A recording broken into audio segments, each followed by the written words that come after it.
Welcome everybody to ComixKings Archives. This week I will be your guest host, Michael, and we're sitting here with our fearless leader, Brandon, and Stefan as well. Welcome, guys. How's everybody doing today? Good. Doing all right. Glad to be here. Right, awesome. We will be talking about death metal, Dark Knight's death metal today, which is probably one of my favorite, most recent big event books over at DC, and we're going to go through what it is, where it was at the time, and what led from it. So I'm excited about this, guys. And did you enjoy this book overall so far? I did. I like event crisis like this, like the Crisis on Worlds. I like the crazy concepts that throw out there, to see the different iterations of characters and stuff that they sling out. So I thought it was really fun. Right. I'm very much exhausted from DC basically taking their biggest event. Michael knows this is going. Their biggest like event, Crisis on Infinite Earths, and like kind of retconning the same concepts but in a new way. The reason why this one works so well is because it built up to that like kind of stake to where like DC events previously just didn't. Where it's like, oh, we're here, boom, and you're only going to see certain characters in this crisis atmosphere because that's the only time they're ever going to be relevant. But this book really felt like, wow, they're not just here because we need to make them relevant. They're here because we're facing some monstrosity across the world. And I thought that concept with what we're going to get into with Perpetua and the Batman Who Laughs and Lex Luthor, just everything there is like why I'm a DC fan and why just like Justice League stories can be so bombastic. That's what I enjoyed the most about it. But I also did not enjoy Danny DiDio's kind of hand in this, which we're also going to get into. But it's worth a read. It's worth it. Oh, yeah. Definitely worth a read, yeah. It's great because we started with Scott Snyder. This is the baby, the love child of Scott Snyder and Greg Capullo, right? The writer and artist of the series. Obviously starting off with Metal and then moving on to their Justice League. Scott Snyder's Justice League run, and that led into eventually Death Metal as well. You can read each one of those three independently. So don't worry if you like one more than the other. You can definitely read any one of the three independently. As a whole big story arc, I think it works extremely well. I think it kind of jolted into it. We're like, now Metal, because Metal came out of like nowhere, and this was kind of like Scott Snyder's being like, okay, well, I'm kind of like done, with DC, and this is my like, all right, bye kind of thing, and it really was really cool. But he started out very, very strong, and I loved his Justice League run with all the different artists on there, especially Jorge Jimenez that did a guest star on it.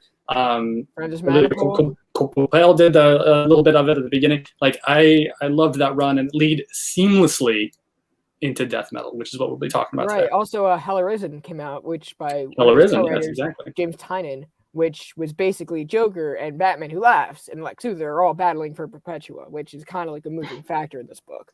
But the Batman Who Laughs wins because you see him with Perpetua. Yes, exactly.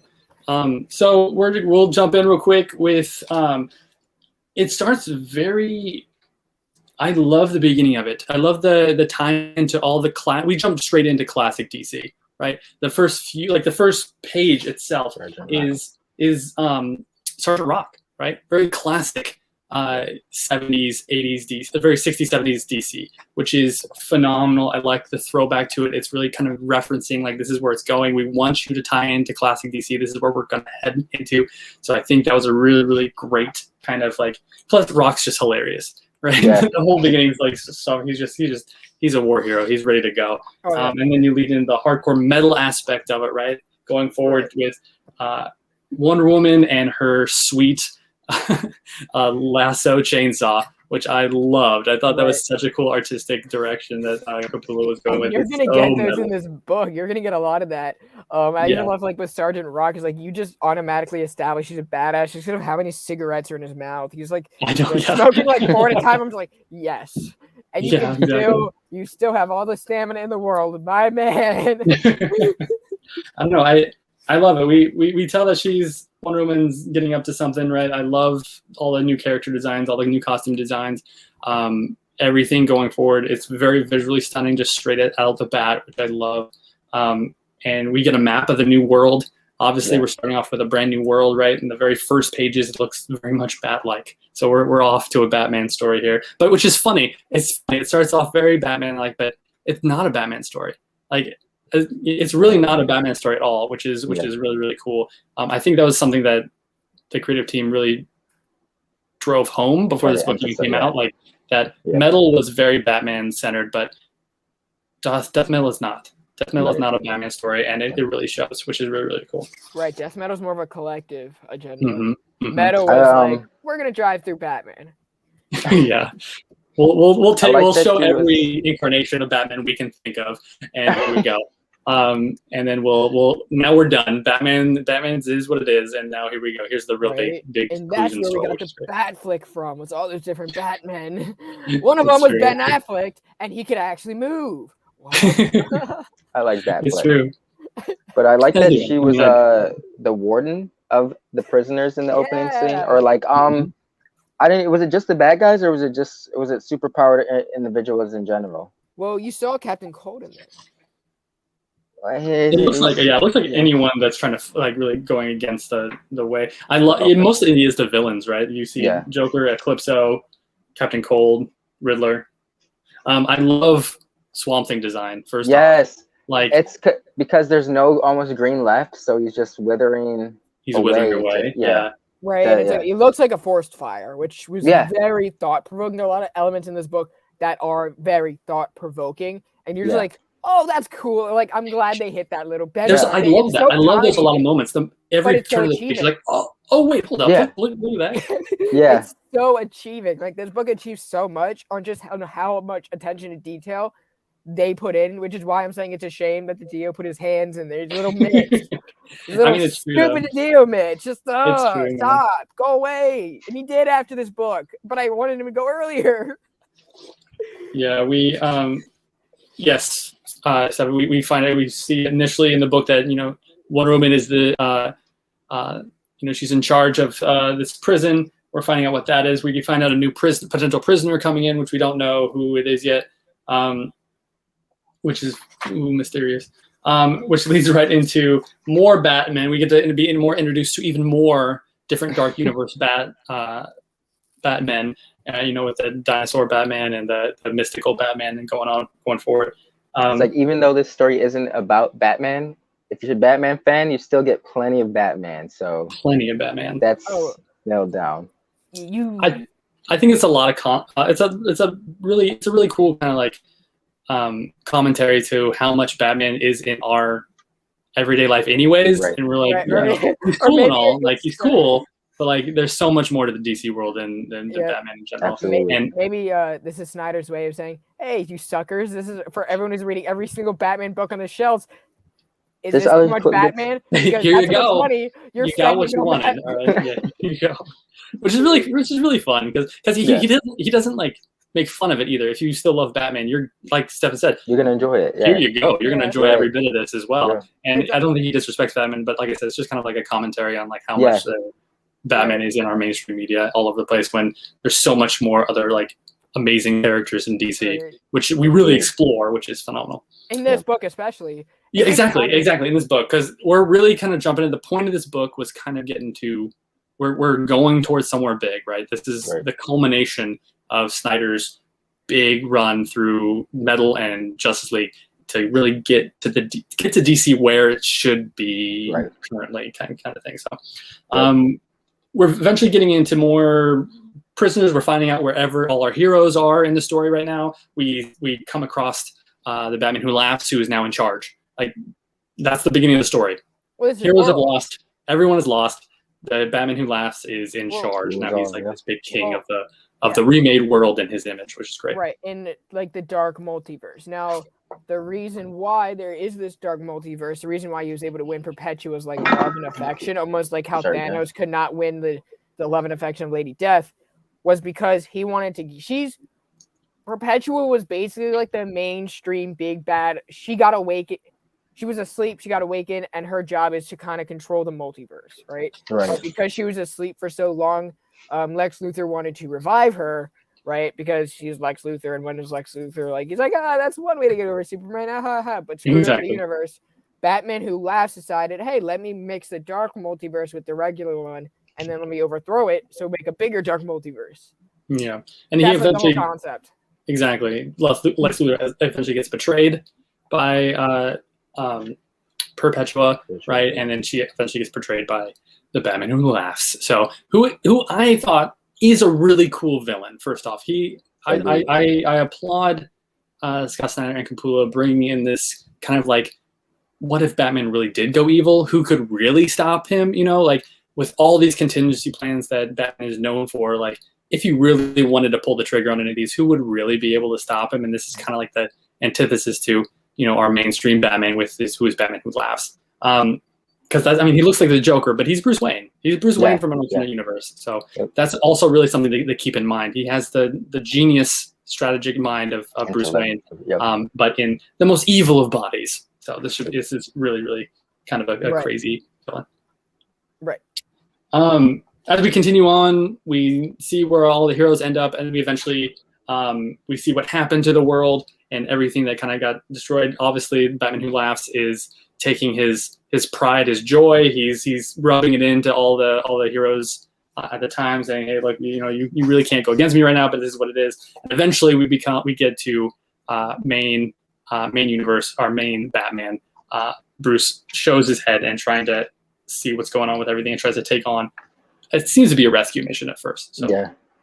Right, but he was like trying to communicate with Diana through a link that was set up by Martian Manhunter before the world went to hell. You know. Pun intended, or like the world. Yeah. Anyway. Exactly. So he was like kind of coercing with Diana as she was like in front of the Batman Who Laughs.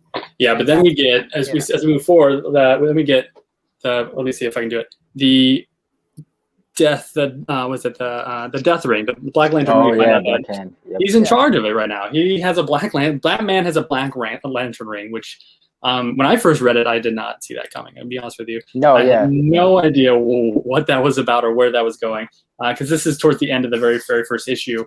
And of course, we find Lobo at the end, of course. But the Black Lantern ring is the one that really threw me at the end of the first issue. Because usually you have to be dead to have the Black Lantern ring. Yeah. And so reading that, I was like, wait.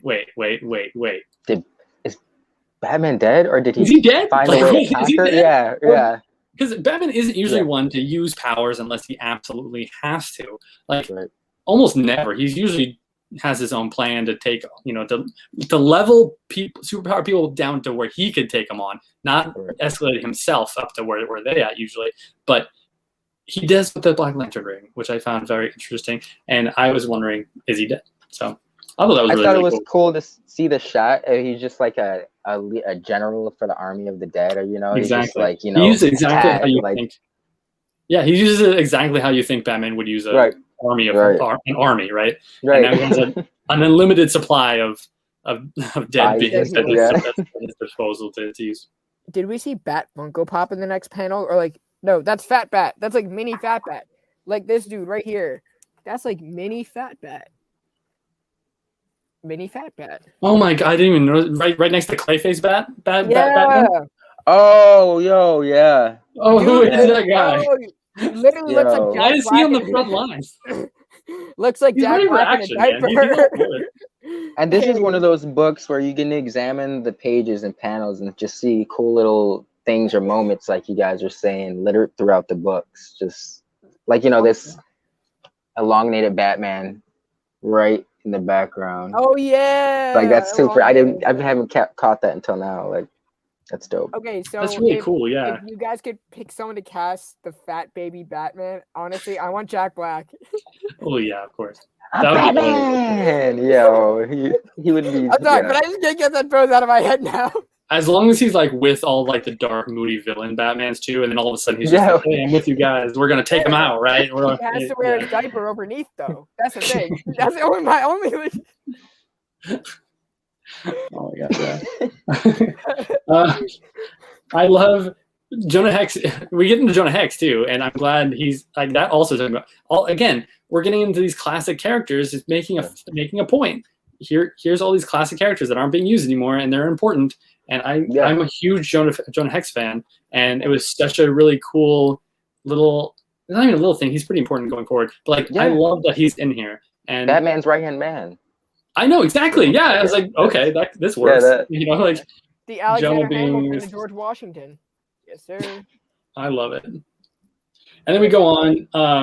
We're going into the next issue 2. As we continue forward, we find out exactly who the potential new person that they're trying to get rid of, that Diana was, in charge of getting rid of, is Wally in the blue suit. It was during his fast forward miniseries when he gets the Martian Manhunter suit, not Martian Manhunter, Dr. Manhattan suit, with the symbol right there, and he was on the Morbius chair. Do you want to touch on that a little bit more, the backstory? Of course. Yeah, so Wally West, after the events of Tom King's Heroes in Crisis. Good deal, Butcher. Exactly. That's great. That one, that's a whole nother video on that one. You guys got to tell me about it. Sorry. Yeah. Read it?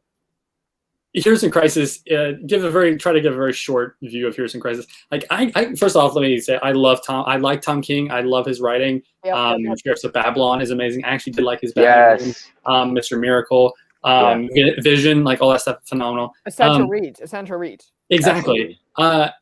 His Heroes in Crisis book, though, I liked where it started. I thought it was going to end somewhere completely random more than it did. Like all the heroes, I like the idea that even heroes need somewhere needed that, to decompress and kind of like analyze everything they're doing. It's kind of like a therapy place, a safe place for them to have like kind of a therapy, right? Where heroes can go and kind of like decompress. Unfortunately, people were getting killed, and like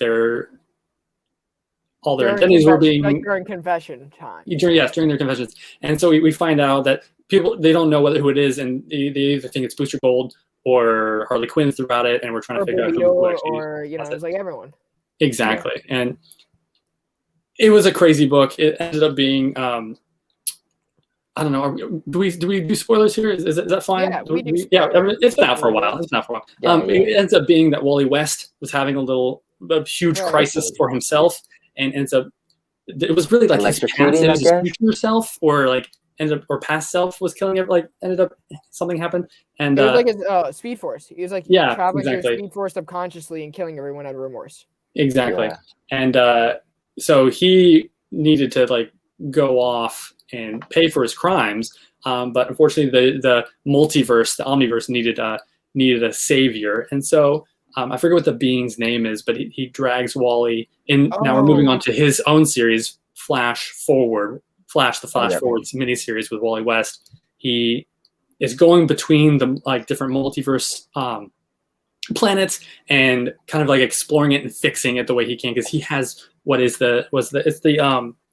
energy is it? It's the crisis energy or something like that. Crisis. Like the Mobius chair. He has the ability to use the crisis energy, and so he goes and trying to fix everything. And eventually, yes, he gets in contact with Mobius chair and ends up having a very similar power to Dr. Manhattan, hence the blue suit. And this is what we get in Death Metal. We see Wally captured for some reason. We don't know what's going on with that. And you wouldn't think, if you were following the storylines going on in DC at the time, like how did someone as powerful, who has the control of the Mobius chair and very similar powers to Dr. Manhattan, how does he get captured? When this big reveal happened in issue 2, that was a pretty big deal at the time. Right, and also his job is very much the Watcher in Marvel. At this point, he's so powerful. His job is to observe the multiverse and act as its guide to a better direction, not to actually get off your chair and do it yourself. Another quote from the movie. You know how we do. You're supposed to be you're supposed to be lazy, man. You're supposed to be at a retired home early. But I don't know. I didn't like what they did with Wally's character, especially it feels like something that they undid really quick. We're forgetting about this ASAP. No, it was the same with me. Yeah, it was literally, he was used for an editorial thing that was also kind of a plot device to get to that editorial decision. I'm also, this is nitpicky. His costume, I don't like the fact that he doesn't have it's like the shout out, the Kid Flash look. The Kid Flash, yeah. But it takes away from him being called a Flash, because because he is, exactly. Yeah, but at this point, he's not the Flash, At this point, he's like not essentially the Flash. He's the powers of Dr. Manhattan. He can look through the multiverse. Just he also has the multiverse and the Speed Force now. Yeah, and this is another callback to DC at the time trying to really hint and push that, the Watchmen characters were coming into the DC world. Oh yeah, the Watchmen characters never did anything with. Yeah, the Watchmen characters can actually be relevant in continuity. Nope. No, that was another really like missed thing that they were really pushing pretty hard. Pushing, I mean, they were like hinting it every once in a while, right? You got Dr. Manhattan's hand every once in a while coming when they're trying to say like storyline. Yeah, and then they just went nowhere with it. They're just like, oh, never mind, don't worry about it. Just kidding. Oh yeah, the thing I was supposed to drive Rebirth came out 3 years after we stopped using the Rebirth label and everything. Yeah, exactly. So we're getting into Wally. We're getting into like the different multiverses and Perpetua and seeing exactly what happened going forward. We get the Dark Multiverse 2. We get callbacks to the Anti-Monitor, Superboy Prime, Darkseid, Parallax, and going forward, and the Dark Multiverse Batman, which is really, really cool. And yeah, we finally get some action towards the end of this issue, which I loved. Yes. It really caught me by surprise too, because he was hinting, by him, I mean, Batman Who Laughs throughout the entire first 2 issues. You can't touch him. If you touch me, like we're going downhill. And by the very end of the second issue, he gets destroyed. Like, he dies. Murdered. And and I loved it too. She just no mercy chainsawed him, and I loved it too because that whole last panel is just crazy. She's trying so hard to beat him, and he's still laughing at the end, which I loved. He died laughing. He died laughing. Doing what he was meant to do. A little nitpick that I have. If you look at every last sentence in the issues, they end with like some cheesy like big line. Like the first one ended, this one ended like I'd already have made it. It wouldn't be just a sword. ... And then some big bombastic thing at the end of the first issue. If I can get there real quick, which I think I passed it, but there's like throughout this book, you just get those little one-liners, literally at the end of the issue, and I'm just like, oh, kind of. It was Lobo's kind of one-liner. It literally feels like you're talking about Hulk 181, or no, not 181, 180. Like, it's Wolverine. It's like something you're just gonna remember every issue. But the fact that it happened at the end of every single one, I'm like, oh, which one's the most important? Yeah. I mean, I did like the fact that I thought it was a cool touch. She made it out of the same material as her visible jet. So that was really kind of cool. Kind of snuck up on me as well, which is really, really cool. So we're talking about the very last, we're talking about the death right now of. Oh, I just flipped that page. Yeah. Sweet. Ridiculously cool. I thought that snuck up on me as well. Cause like I said, the entire time he was saying like, you really can't touch me. You can't do anything. And well, guess what? Yes, I can. And here you go. Screw you. I did like this, real quick. I like the panel that kind of informed the readers of like all the different crises and stuff up until that point. Like, Crisis on Infinite Earths, Infinite Crisis, what was the one? 0 Hour? Yeah. Final Crisis, stuff like that. I thought, and even Metal itself, I thought that was cool that it kind of. Because this is kind of like a big build to all that. It is kind of like a reversal of the reverse. Because Crisis on Infinite Earths was a reversal of, a kind of reversal of what they were going for at the time, which is like this big, huge universe. And they're like, no, let's go string it down back to one world. And now it's like, never mind, we're going back to what we were. Everything is. We are everything. Yeah, it's everything is true. Don't worry about it. And the New 52 just happened over there. And Rebirth just happened in the garbage can 2 miles south. See, that's the thing. And like they were hinting at it so hard that like Dr. Manhattan was the one that changed everything for the New 52.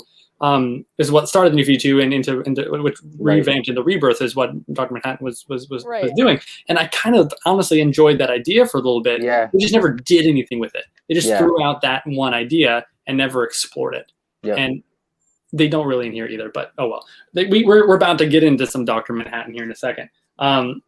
Another Watchmen kind of throwback too with Oh yeah, the happy the face, the smiley face. It's the comedian Yeah. button. We're getting into mystical Batman, and something's going wrong. They're trying to save the Batman who laughs. His minions and the other dark Batman are trying to save, and the Robin Crows are trying to save him, see if they can come through with a new kind of final Bruce Wayne is what they say at the end.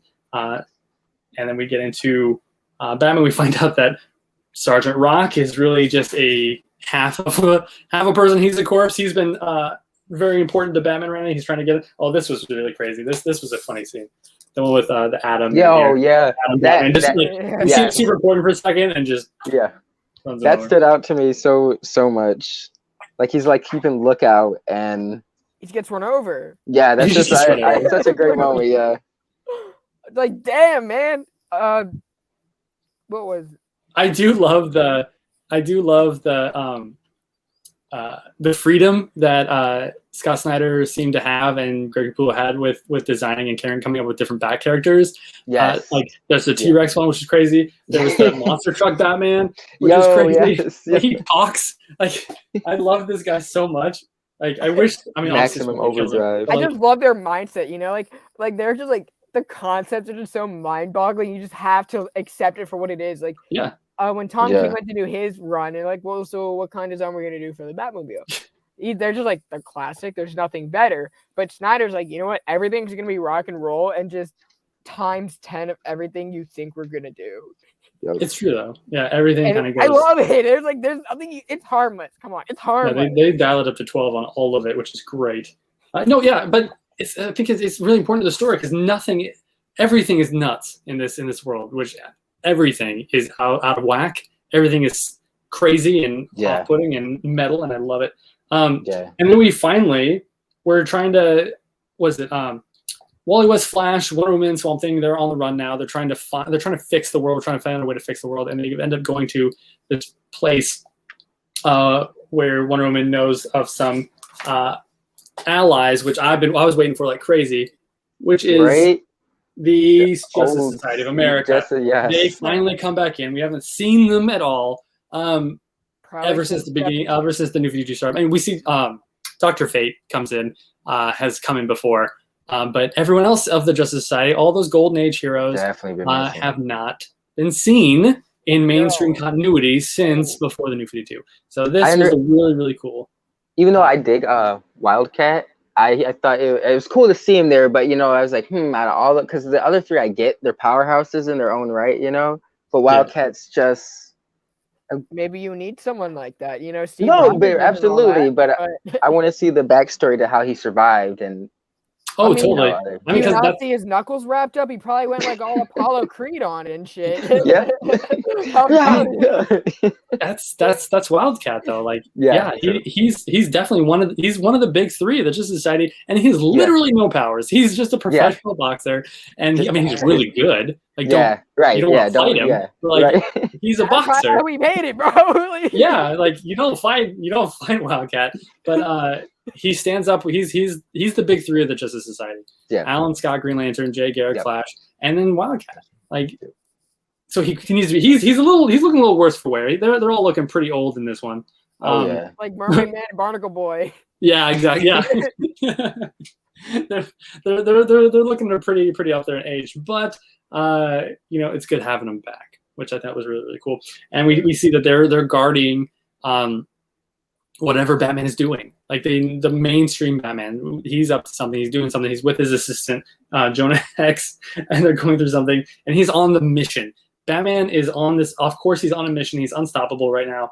And Diana, Wonder Woman, is just trying to figure out what is really, really going on. And Batman then ends up going into this huge kind of tale. We finally get a picture of Dr. Manhattan. We're kind of getting the story of what happened in Justice League, Scott Snyder's Justice League run, and where we got to the events of how we got here so far. So I thought that was really... Because Batman knew how they got there, Because when they got into this death metal world, they didn't have any like consciousness of like, oh yeah, the world ended. Like they knew the world ended. They just didn't know like what happened. It's like if Thor went through the Bifrost but forgot everything that happened when he was on a different Earth.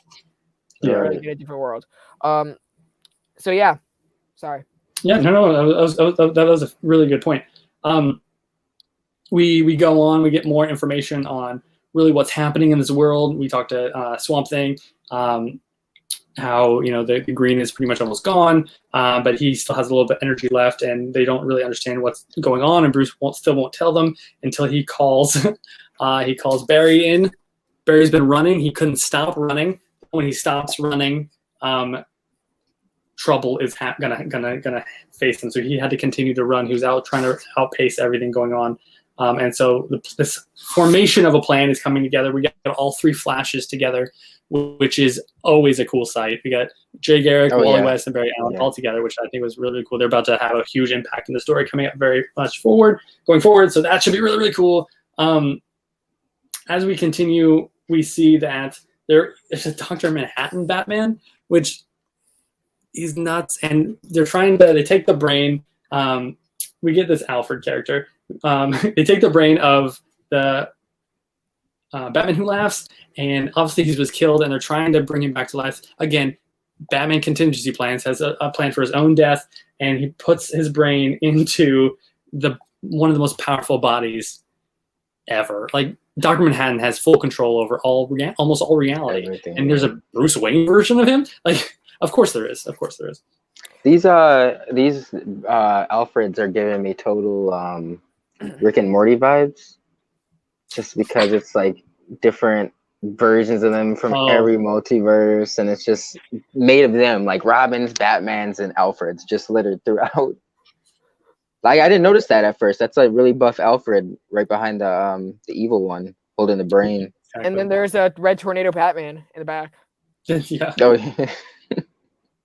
It was I like this, and we keep going forward, and we find out exactly how powerful Dr. Manhattan can be, and now he's evil, which is ridiculously scary. He takes apart, literally from the molecular level, Dinosaur Batman, T-Rex Batman, and he is now transforming himself into a being of like ultimate power, and he finally has the power to take on Perpetua, who's been the big bad going forward.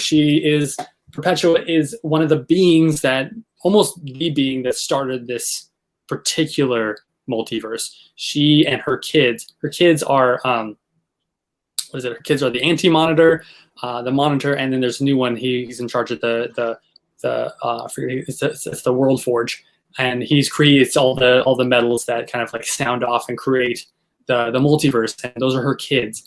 And she's in charge of everything, and she's finally kind of fed up with everything. She's going to start over. She's going to get her own multiverse back on track, fill it with evil the way it was meant to be. Everyone's against each other. Everyone the fittest will survive. Everyone bare teeth. It's going to be great, and that's kind of what we're getting at going forward. The Batman Who Laughs has this immense power, and he's like, okay, I can take her on now. I can take her on. Here we go. And everyone's warning him. All his servants are warning him not to do it. She's still out there, still powerful. She's searching for him and taking out multiverse planets left and right. They don't want to be the next one. Right. He's like, I'm good. I can do it now. And he knocks on her door. Well, that was like his whole plan. That's why he wanted to die. Yeah, exactly. It's all been part of his plan. He was like never kind of Wonder Woman into it. What's up? He was kind of tempting Wonder Woman into it. Like, yo, you can't touch me, motherfucker. Well, that's what I was talking about before. He kept saying to Wonder Woman, you can't do it. You can't do it. You can't do it. And then it got her at the end. Yeah, she's like, the TikTok shit's like, oh, I'm not gonna do it. I did it. That's exactly what she said. Yeah, that's exactly what it is. We move forward. He kind of wipes out his army. He doesn't really need a lot of these people. He takes on the Robin King comes. This is where we get the Robin King coming in. He puts on a lot of responsibility. Robin King is also a dark universe Bruce Wayne, but he never grew up to be Batman. I was curious about that. Are you think all those other Crow Robins are young Bruce Waynes that just never reached adulthood or not, or do you think they're like maybe some Tim Drakes, Dick Graysons, Jason Todd, or little Robin fetuses that were born too early? I don't know. Sure. Definitely, at least the Robin King is Bruce Wayne. But yeah, I think there is too. I think they of course they had to. I think that would like hurt even more. Like I think that'd be crazy scary too. So it's hard for me to think that those are not all Bruce Wayne. There has to be some Robins, actual Robins in there as well. That's an interesting concept, Joe. That's like an interesting thing. Like how many different like iterations of Batman or like the Bat family are in this book? Like I really want to just sit there now after the show, and who knows, maybe like whoever gets it right in the comments under this video could win a Batman book. Ooh. Oh, there we go. I like that. Ooh, but maybe, yeah, that'd be cool. That sounds great. Yeah, I like that a lot. Actually, I would like to know too. Let me know. I would love to know. Like, I'm actually not. Yeah, so would I. Actually. We go and we see the Batman Who Laughs at his ultimate power form now, and he knows it. And he's going on. He gives the Robin King his crown, his title of Robin King going forward, and then he transforms himself into his most powerful form, the Darkest Night, right? And he's literally just this shadow with this most malevolent grin on his face, and he knows exactly what he's doing. This is exactly where he wanted to be, and there's really no one that can really stop him. Yeah. And so that's the scary part. He has all the powers of, he's siphoning off power from Perpetua. He has Dr. Manhattan level power. He has the mind and strategy of Bruce Wayne. He is one scary dude. And Apex Predator. He looks scary. He looks the part. He looks scary. Yeah, he knows what he's doing at every single turn. He's had everything planned this entire time, going forward since his first introduction at Metal, all through Justice League, all through all his incarnations throughout the Rebirth storylines where he showed up. All of it's been a plan to get to here, and it completely shows, which I love. Then we zoom back to our heroes. We have Harley Quinn on a giant hyena, which is cool. Batman on his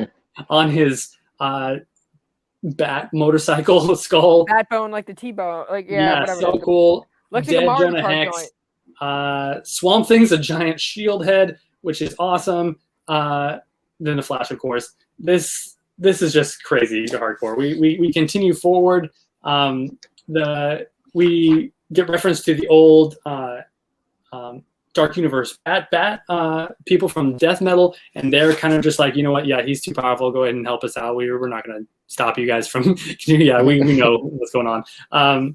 And we get another really cool throwback to a classic Batman and Superman story, which is really, really cool. And this time they added Wonder Woman in there as well. That's a throwback to like the a really old Silver Age book as well, like a World's Finest book, where they combine the two, and then eventually into like the early 2000s during the Superman Batman run, Toyman makes this giant combined robot, which is really cool. And this is kind of a throwback to that as well. And instead they've made a Trinity robot with Batman, Superman, and Wonder Woman, which I am super cool. Which we haven't gotten a lot of Superman yet, so we didn't get to the Barbados like retcon of like, oh yeah, this was metal, right? Did we get to that, or did we I don't think so yet. Okay, so when we get to that, that was like kind of a cool little head nod. Oh yeah, totally. I like having we haven't really talked to him yet. He's been the whole big Dark Universe Bat God, right? That kind of like leads into the old Batman kind of Dark Universe section. So he's a really, really cool character coming up very, very soon. He was very prominent in the Batman Metal series. He's the one that kind of like was calling out to everybody. He's the one that gave to Batman Who Laughs his mission, right, going forward. Right. But we find out that it really was always part of. As soon as he left his own planet and found out the Dark Multiverse, he left Barbados like kind of behind and did his own thing, as Batman Who Laughs usually does. As we move forward, again, I can't get enough. Swamp Thing is a shield head, which I love. So cool, because like he really can't do much else. So he's like, I'll protect you with the little I can. Right. And going forward, they are trying to rescue Clark. Clark is kind of stuck. He's being infected with what is it? Is it the dark? Is it something that has to do with Darkseid? I forget, because his arm is all dead looking. I love his sorry, this is Ren. His bat bike, real quick before his bat bike though. Yeah, exactly.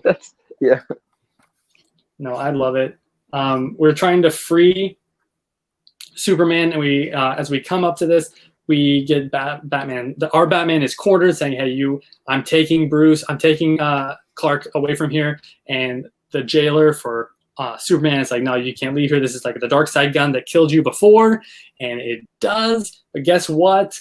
Batman is already dead, so it's not going to hurt him too much, which we find out exactly kind of throws back to the Dark Lantern ring. We find out later that he's totally fine, and we break out Superman and Clark. We break out Clark, but we find out he's dying anyways. He's being infected by evil, and he's trying to stop that himself. So he's really not going to be a huge powerhouse going forward, we find out. So again, this isn't a Batman story. This isn't a Superman story.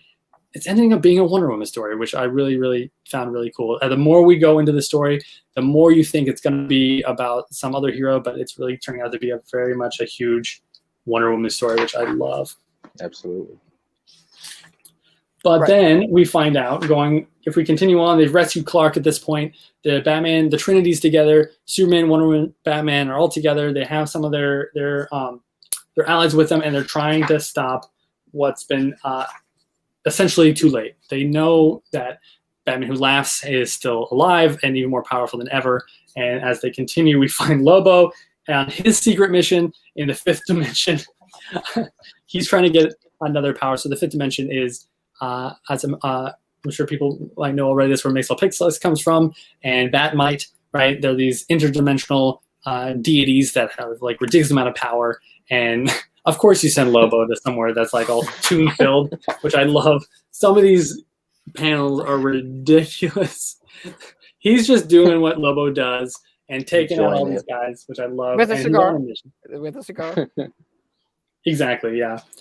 I loved it so much. And as we continue, we find out that they're Isn't that a Spawn helmet on his belt buckle? That looks like a Spawn helmet. A Spawn helmet? Yeah, on his belt buckle. It does. Yeah, the definitely. skull, yeah, it does. I mean, he's the main man. Of course, why would he not? Of course, he would love that. They would get along very well, him and Spawn. Well, also Capullo did work on Spawn. He did, yeah. Shout out, yeah. So I think that was like, oh yeah, guys. By the way, Todd, my man.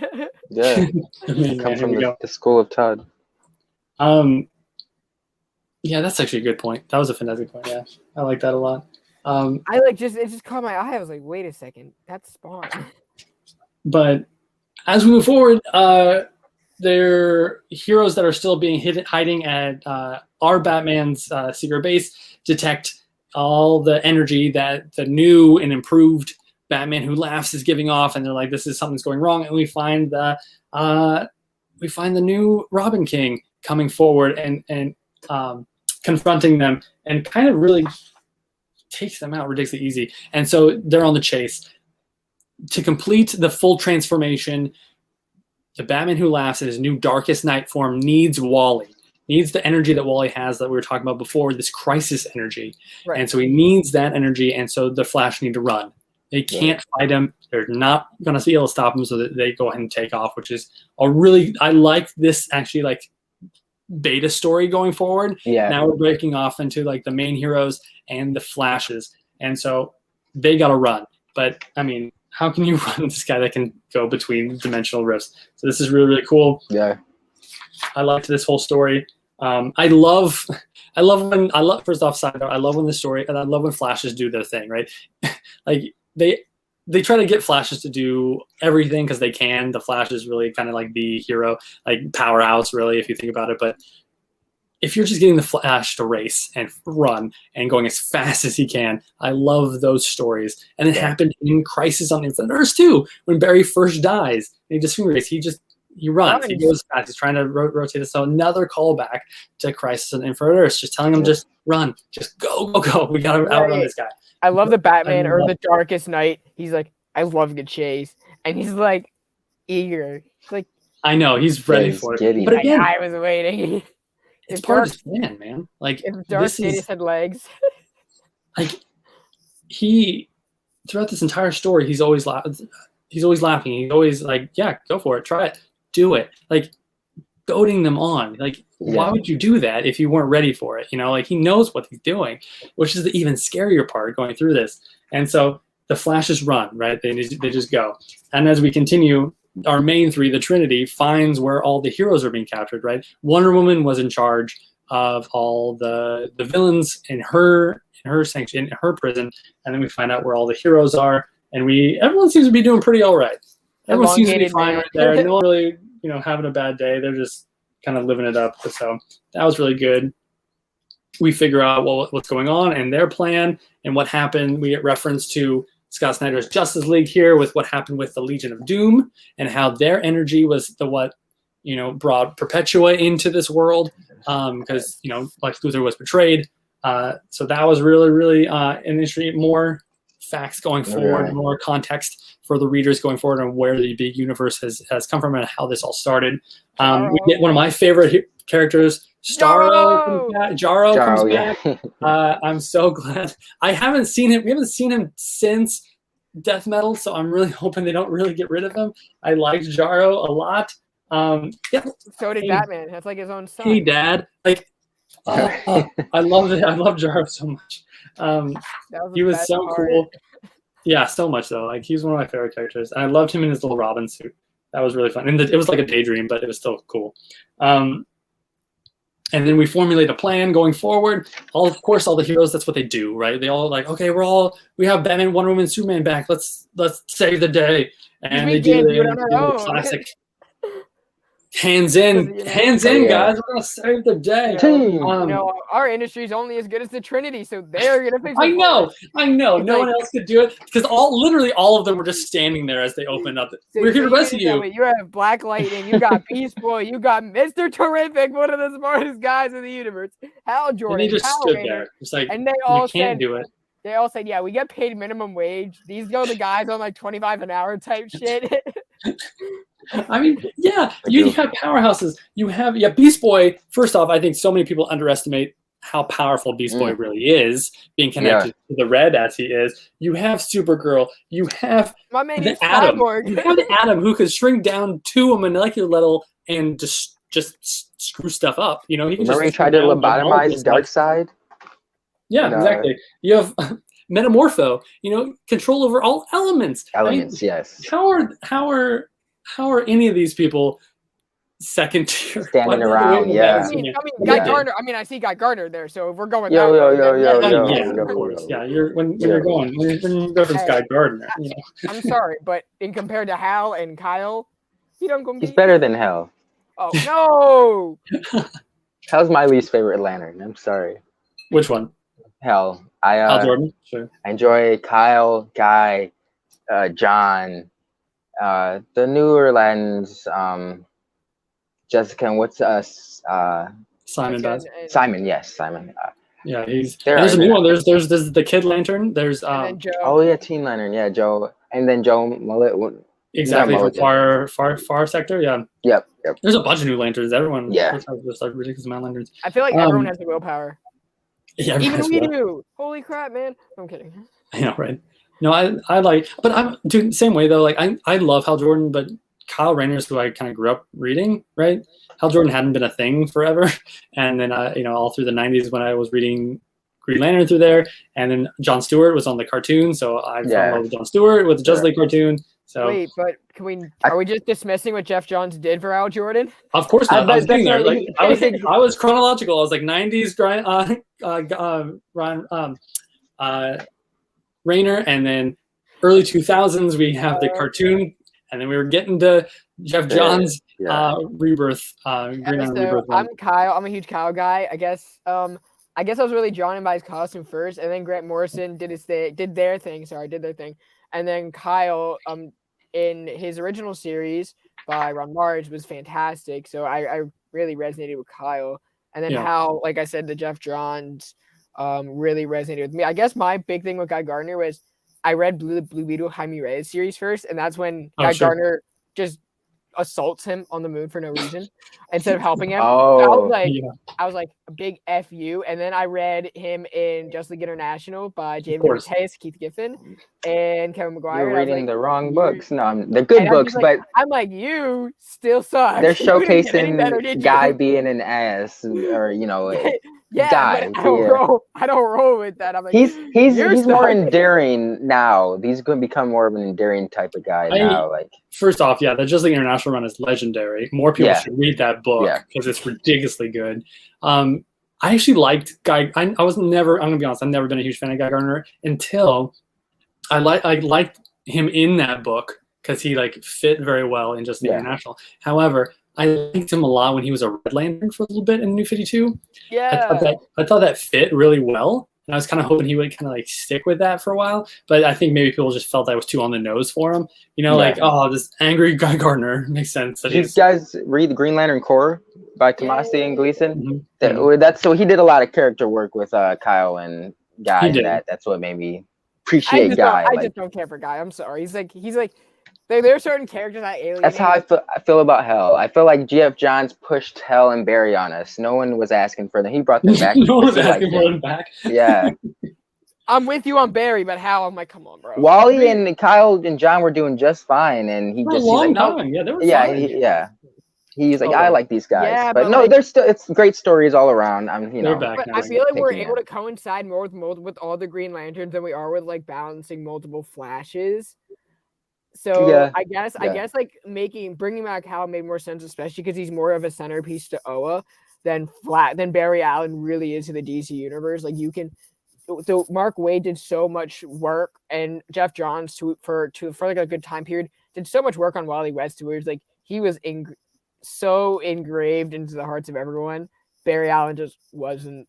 No, yeah, well, yeah, you're talking about such a good Flash run, the Mark Waid into Jeff Johns Flash run, so good, man. Like I have all those omnibuses, and I read them in single issues when they were coming out there. First off, you got a lot of like Michael Turner art covers, which is really cool during that time period too. R.I.P. Exactly. So yeah, that was such a good reference. I like that a lot. Oh my gosh, yeah, and we just completely blew 10 minutes of the show. Sorry, like that could be a whole bit and a half. Like I'm not editing this or anything, but. Oh my god, yeah. Anyways, back to the reason we're here. So we all the heroes hands in moment, right? They're like, yeah, we're heroes again. We have our trinity. We have a plan. And as we go forward, we figure out, we see that Lobo was obviously on a mission himself, and he was being sent off to do something, and whatever he did, he succeeded. And then we find out exactly where Lex Luthor's been, and we see that he's in the remnants of the Legion of Doom. And that ends like a good, I think that's like issue 3 or 4, Ian. So that's where we're at the moment. And then we continue forward with just this big battle. The heroes are now battling out. They're on the battlefield. That's hence the big reasoning for Sergeant Rock at the beginning, that this was going to be a war. If we're bringing in Sergeant Rock, we're about to go into a huge war. And that was kind of the end of Snyder's Justice League run as well. You have all the heroes. There was this big splash page towards the end of his run when their big multiverse was kind of coming to an end. Perpetua was deciding to destroy everything, and the heroes were like, "No, we can stop him if we join together. We can stop her if we join together." And all the heroes are coming in and rushing forward, and then it just goes black, and then we wake up in death metal. I see. I didn't finish the end of Snyder's. Yeah, it kind of just stops. And then after he leaves, and then they kind of just do like short 2 to 3 issue storylines, kind of just filling in until they got to death. Are at where we're at now. So Snyder's Justice League ended with 39, and it was like it didn't really end. There was no concrete ending because it segued into death metal, which a lot of people had a hard time with. So you had to go from like Snyder's Justice League to Hell Arisen. But like people who say, "Oh my gosh, you didn't end the way I wanted to," well.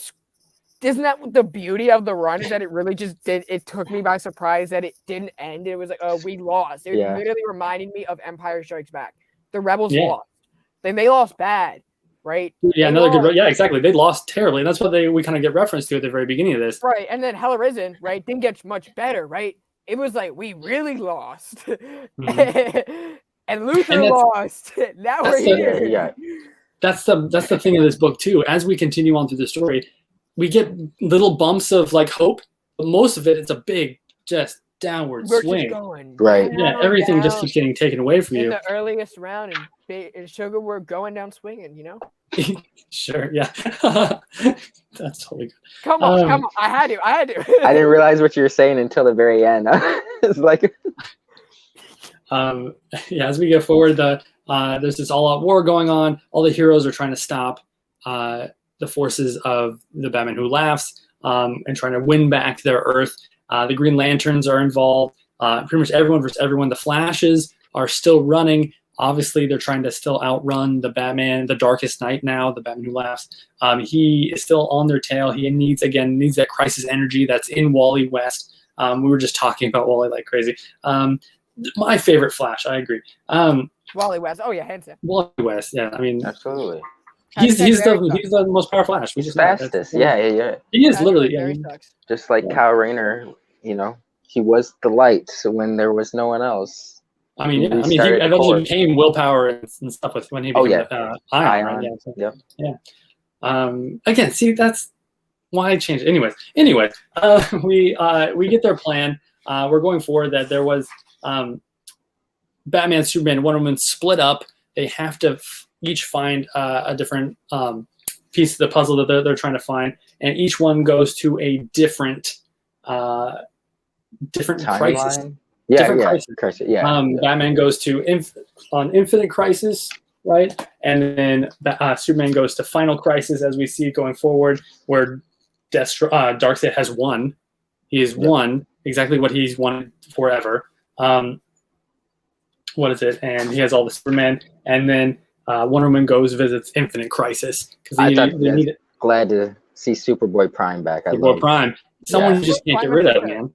He just has a very niche fan base that if he comes in, that fan base literally just like only goes rises wild. when they just go crazy. It's like I love him. He's like a good outlet for writers to kind of speak on. Well, mostly Jeff Johns. Right. Yeah. Every good thing to come out of the modern Justice League or modern DC: Grant Morrison, Dwayne McDuffie, Brad Meltzer, or Jeff Johns. It's true though, and I think Jeff Johns puts a lot of himself into Superboy Prime. I mean, he's from our world, right? That's right. The point of Reads the Prime. comics, yeah. And he was in love with comics as well, and he's one of the most powerful versions of Superman in the whole multiverse. And now Wonder Woman has to face him, so that's just going to be really cool. And what really is because they need to get him on his side. And what really happens is he's just in charge of the antenna that we saw at Crisis on Infinite Earths back in the day with George Perez, and which I loved, and also Final Crisis as well. Best artist of all time. Yeah, exactly. And we see that their plan in their search does not go very well. And by that I mean Batman, Superman, Wonder Woman are all captured in a certain way. Batman definitely isn't doing very well. He's pretty much literally disintegrated by Mobius. And Superman is captured by the final incarnation of what Darkseid could be, like his most full potential, what Darkseid could be. And he has all his Supermen on him and being able to take charge. And then also Wonder Woman is being part of the multiverse antenna now with Superboy Prime. And we continue on. The Flashes are still racing, of course. Now one of the side stories we're going on is Harley Quinn, Jarro, and Swamp Thing are also trying to make an escape. They're running from the Robin King. And this is one of my this is what got me like crazy. I was very sad about this because the Robin King captures Jonah Hex, right, and they kind of like takes him out, and Harley goes after him. I was very sad about that. That was such a cool moment, as in like very emotional moment, which is really right. cool. He left Jonah. I don't know. I never. I know. I was hoping he was going to be in it a little more, which I liked. But his death was really kind of cool. Robin King. I didn't like Robin King, or actually, I didn't like the speculator market over Robin King. Let me get over that. There you go. Thank you. So, I completely agree. So the biggest thing that was coming out of this book, like when it reached like halfway, we really started getting screwed over by the pandemic and COVID shippings and stuff with Diamond.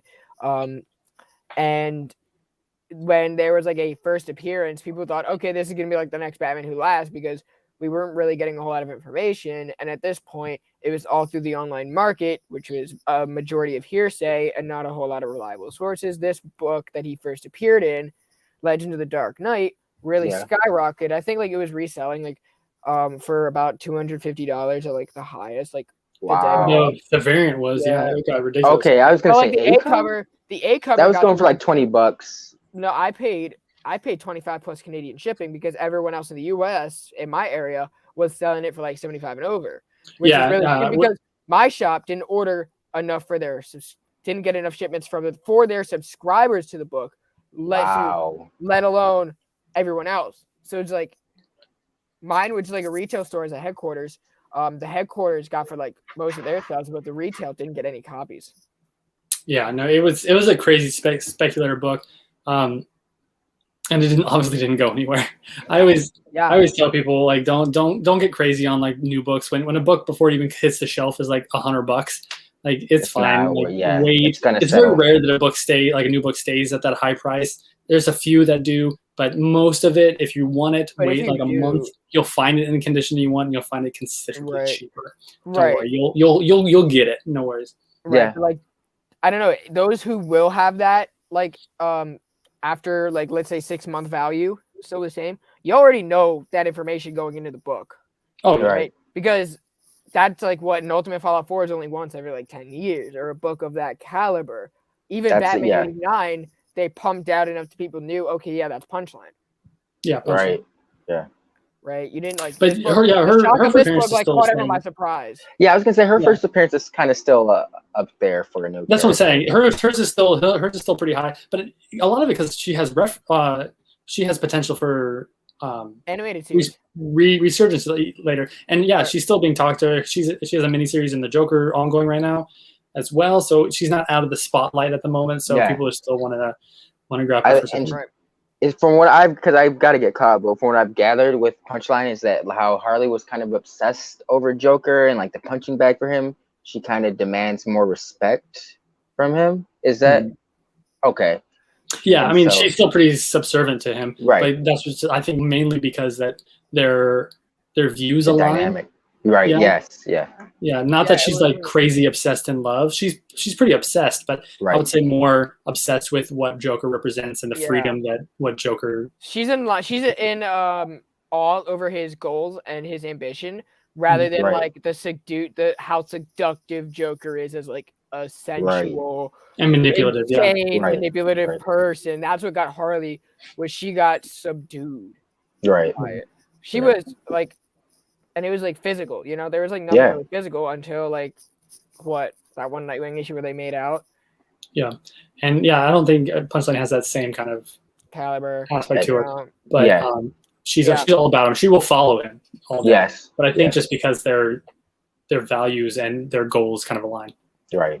But and that changes because goals change, so her character will change. But let's get back to the story. Yes, let's get back to the story. As we're continuing on, Batman, Superman, Wonder Woman are on their missions. Batman and Superman are not ending up too well. They're really kind of like not doing very well with what they're doing. Batman literally disintegrates and it's gone with the help of Mobius.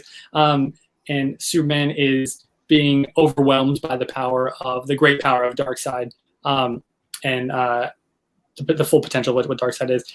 But Wonder Woman, on the other hand, is not at the beginning of this, which I loved. She's talking to Superman Prime. I like that Wonder Woman didn't try to fight him initially. She's like, "This is what's going on. We could use you. This is what we're here for."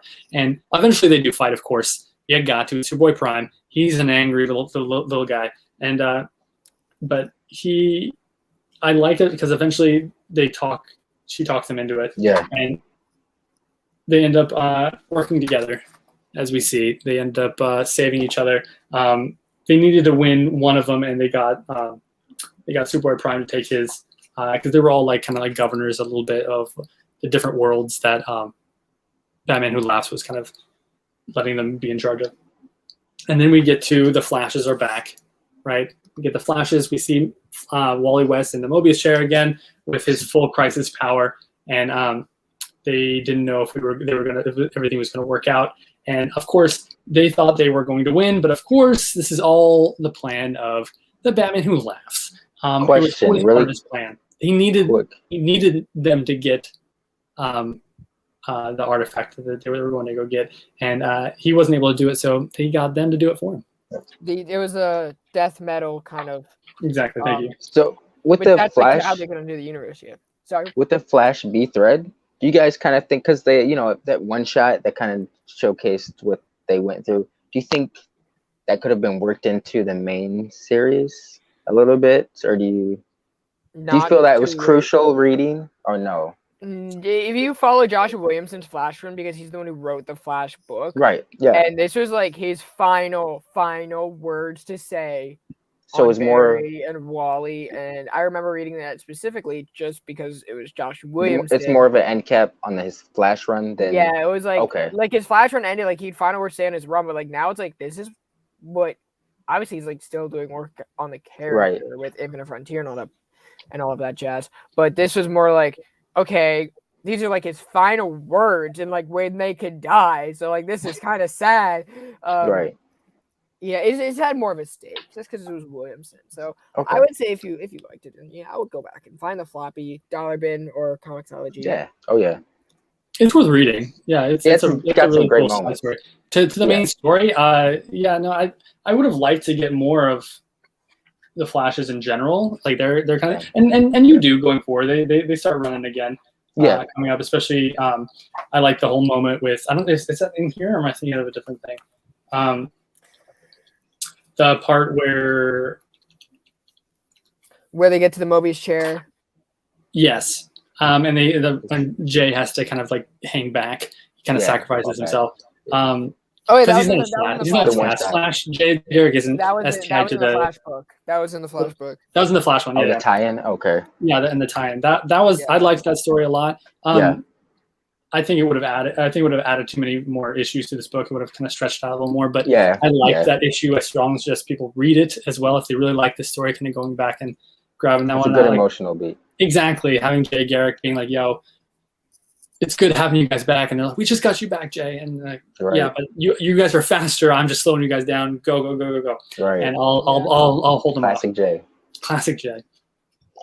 As we move forward in the story, we again are introduced to the heroes are really getting their butts handed to them. All the other heroes are kind of fighting the forces of the Batman Who Laughs at the moment, but they aren't doing too well either. They're confronted by the Darkest Night, and literally he commands the city. The whole Gotham city is a Batman, and he's like, "Here you go. Here's Gotham for you." And it's really, really, really cool. I like the dark side infection in Superman with his kind of like Omega beams a little bit, which is really, really cool.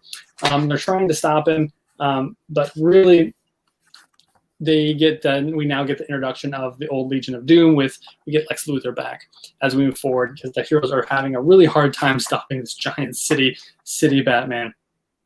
And this was all just really a distraction. The Batman who Laughs, the Darkest Night, was just like, I have better things to be doing. Here's a distraction. And so he goes off because he's now feels that he's ready to go take on Perpetua. Are we on the part where like Batman Who Laughs or the Darkest Night just dipped? I think I got off a little bit. Okay, word up. Yeah. I thought that was a cool little panel next where they're just kind of hurling planets at each other and what, that one? Oh yeah. When they finally confront each other, it's like Super Mario Galaxy. I don't know. I think we're definitely at least in the middle, if not past the middle right now, and we're seeing Perpetua like taking out each Earth, right? Because that's what she's been doing. She's destroying a lot of the multiverses, Earths to try to like start over and get a lot of the energy out of it, and so that she can make her own multiverse again. And then the Batman Who Laughs now has different plans, and he is powerful enough, in his opinion, to kind of take her on. So that's where we're at. We get all the heroes together, saying that they need to come up with another plan. Here we go. This time we have Lex Luthor, which is always a helpful. I like what they've been doing with Lex Luthor. Definitely in the past like decade now. Instead of being this like really super evil genius, right? Yeah. He has his moments where he it's not just about self-preservation, but like he definitely means well. Like if Superman was never here, he definitely probably would have done a lot of good. Yeah. Yeah.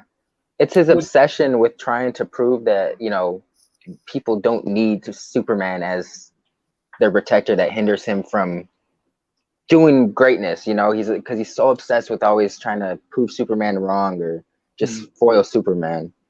And it's all within yourselves. He's a guy that is just using his brain. He's nothing crazy nothing extra special about him. He's just ridiculously smart and can do all these things. He's a human being, and he can stop Superman if he wants. And yeah, it's his obsession that really got his way, but he can help out when he wants, and he's the one that sent Lobo off on this mission, which he succeeded on, which is good. Good job, Lobo. I know, yeah. Out of everyone in this whole story, Lobo was the Lobo. Right. Lobo's the one that it's like, oh, good job. Fast Oh Stitch. my god. Which I What's love. he say? Fast Stitch, is that how you pronounce it? What Lobo always calls people? Is this I a don't little know. Bastich? Yeah, Fast Stitch. Bastich? I don't know. I don't know. I liked it. He, it's obviously their plan, and they needed to kind of like, we're seeing this goodbye is kind of from trying to unknot the universe, trying to make it whole again, right? They see the problems that had it. Everything's kind of like opening up. They're seeing what's finally like unraveling within their own universe and saying like, okay, we need to be able to like kind of like start back over, and this is kind of how we're going to do it. Are we gonna point out Superman's hair and their hair like Diana's being Looking blue? super Like, similar. yeah, and Superman like It's very well kempt for a man who was like in jail for a while. It's very, very nice. It has Very those, like, Fabio, just yeah, it's like flowing. very, it's very shiny. Like it's not matte. It's not like he's been in prison for a while. No, it did not he can- shampoo. he's got Diana. shampoo. He's got that super shampoo ready to go. Don't get me wrong, it's a cool look, but Diana's found a time to dye her tips blue, at the end of the world. Yeah. The world's going to... Hey, the world might be ending, but she's not going to go out not looking good, not looking her best. The same with suits, right? I mean, come on, it's war. Oh, this is one of my favorite parts coming up. This is the end of I think this is end of issue 4 or 5, and we get this little hint of what Lobo might be doing. Right, Wonder Woman has this other plan, formation of a plan, and I love what they do with it. Right, he can reform. Lobo can reform from a drop of his own blood. Right, he is so indestructible that's what he does. So they end up having an army of Lobos because he was able to get more than one drop of blood. And I loved that part of it. That was such a cool idea that they were building up this force. An army of Lobos is terrifying. I'd rather an army of Lobos than an army of Batman if we're gonna throw it that way. Oh, totally. Because at least you know what the Lobos are going to be doing. Yeah, right? You can kind of it'd be hard to stop, but you know what they're going to be doing. And I love how they have that smile. The same. Yeah, I love it. Yeah, they're all ready to go. They're all ready for battle. I love that you see Superman getting all the villains together, which is very unlike Superman. But in the sense that this is Superman, like of course Superman's going to rally the villains. Who else is going to give them hope? Who else is going to get them to rally behind them? It's got to be Superman. And so you're getting all them together. Last time we saw Black Adam referred to Black Adam, not Adam. Shazam. Exactly. Adam. Bullshit. Is he actually going by that? They change every 2 seconds. Okay. Because he's on the Justice League right now. So it's like whatever Bendis wants him, and I don't think Bendis has made like a concrete decision on what he wants that name to be. Yeah, obviously they had to force they had to put him in the story because The Rock's going to be going to be a movie, so they had to make him pretty mainstream right now. So, blame Dwayne. Oh, speaking of Black Adam, yeah, here we go. There he is. Right. There he is. Of course he's there. They got the powerhouses ready to go. They have the lanterns in the sky. They have Black Adam. They have the elementals. You have Swamp Thing and Abby, who's the Avatar of the Rot, and there as well. His love interest, and all the other Supermen in the space as well. Bizarro, Super Prime, Cyborg Superman, up ready to go. Everyone's getting in position. We're ready to go. And then we go back to the fight between Perpetua and Batman Who Laughs, and we find out that actually Batman Who Laughs can get scared a little bit. He finds out that nothing is completely going the way he's planned, and he gets a little nervous. So he has to run away real quick and try to stop what's going on right now. And we get the full force. I love these next few pages, starting in the next issue. The final battleground, right? You get it. I love looking exactly, Brandon, what you were talking about earlier. How you can, if you take a look at each page, you're going to see something new every time. Going forward in the battle scenes, like the background of the video right now, going into the battle scenes going forward, look into every single page, every single panel, because you're going to find a hero or a villain in there that's going to be crazy. Right. And a lot of them are like in their battle in their wasteland kind of costumes, right? Especially Right. the villains. Now, when I look at Marvel Comics and you see these heroes like on the daily, just you don't need to see Marvel characters all together because you'll see them sporadically throughout their numerous titles. I feel like because DC is so overly compressed with the Trinity and throwing those books out, they don't include all of these characters that we're seeing in the background. I'm just like, Is this OG Dove? Yeah, that's okay. Yo. Don. Don. So I mean, it's cool, just looking at these pages. You get Clayface back, you get Firestorm in there, who even Guardian. You got Karma or there's Batlash, there's Hourman, there's Yep.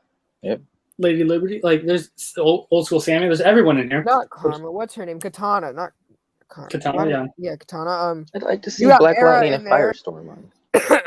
Yeah, I can see Firestorm.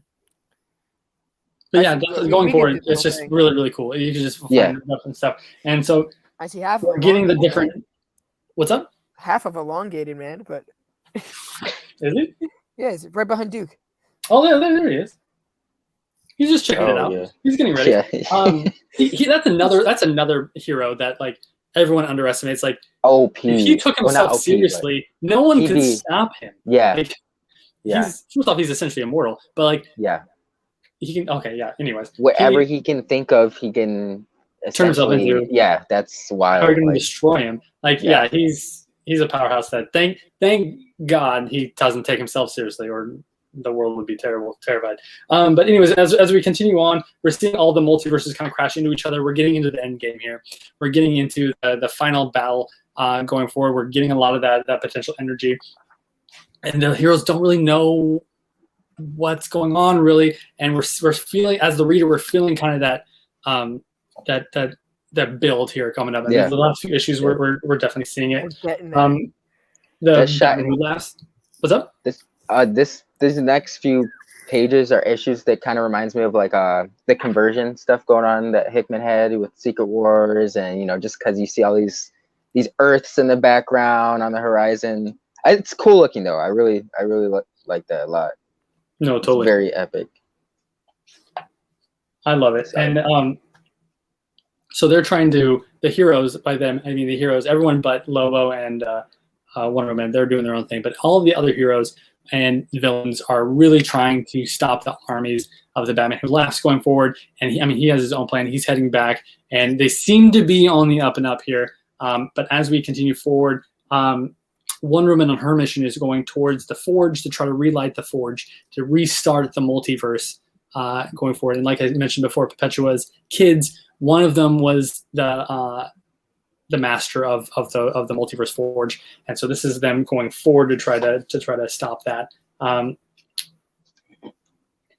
The Batman Who Laughs and Perpetua are still in battle with each other going forward, and he needs to try to break away. He's trying to really overpower her right now because he knows exactly what's at stake going forward. And as we continue, we just continue to see a ridiculous amount of battling as well.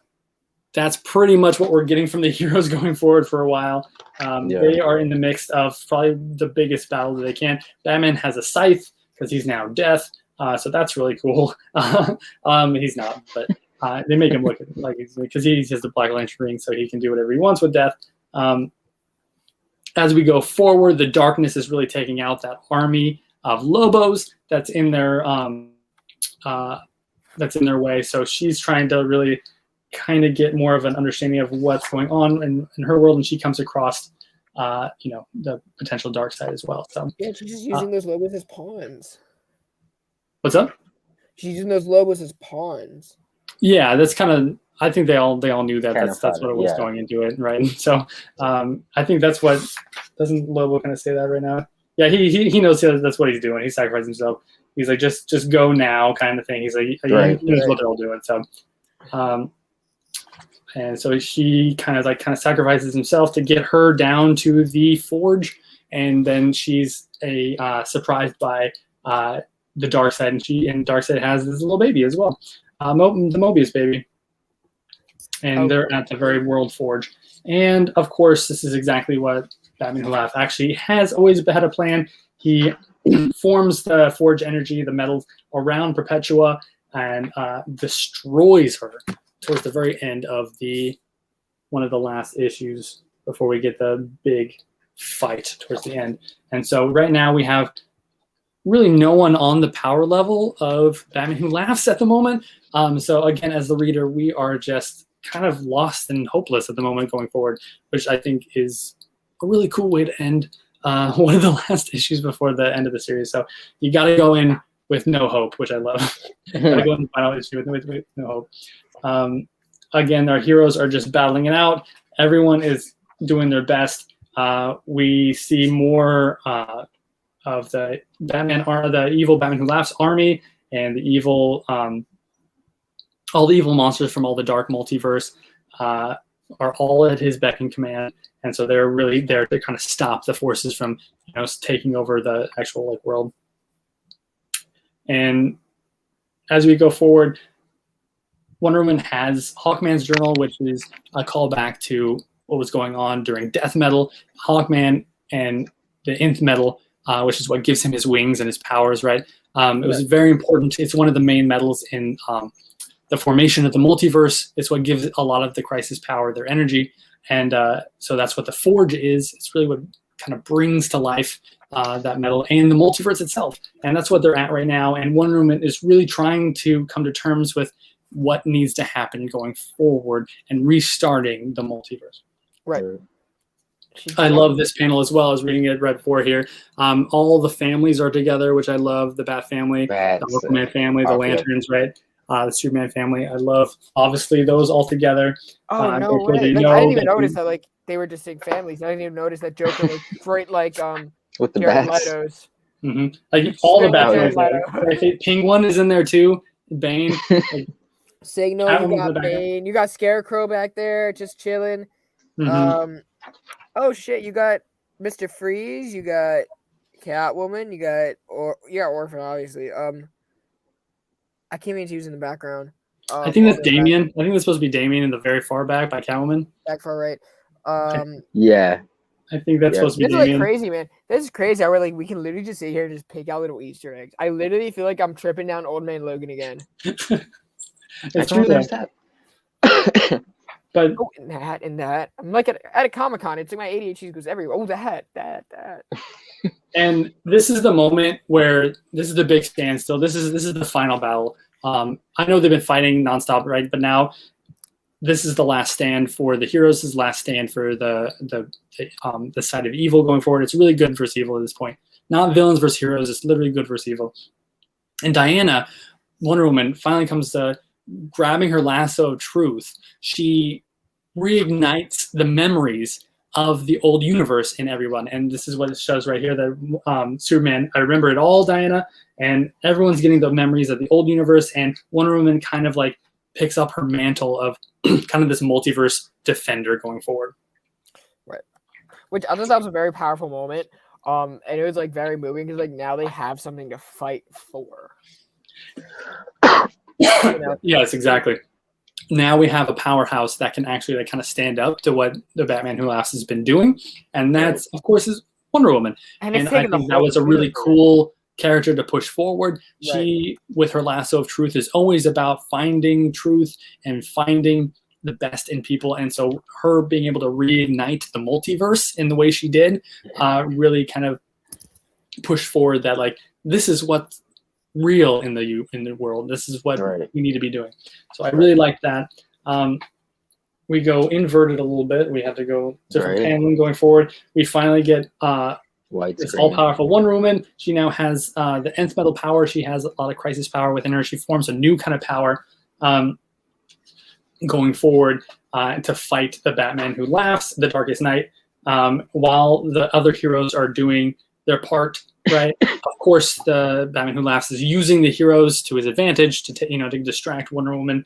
But as they continue, she's pulling energy as well from different universes, different worlds, as is the Batman Who Laughs, to try to gain more power as they're fighting.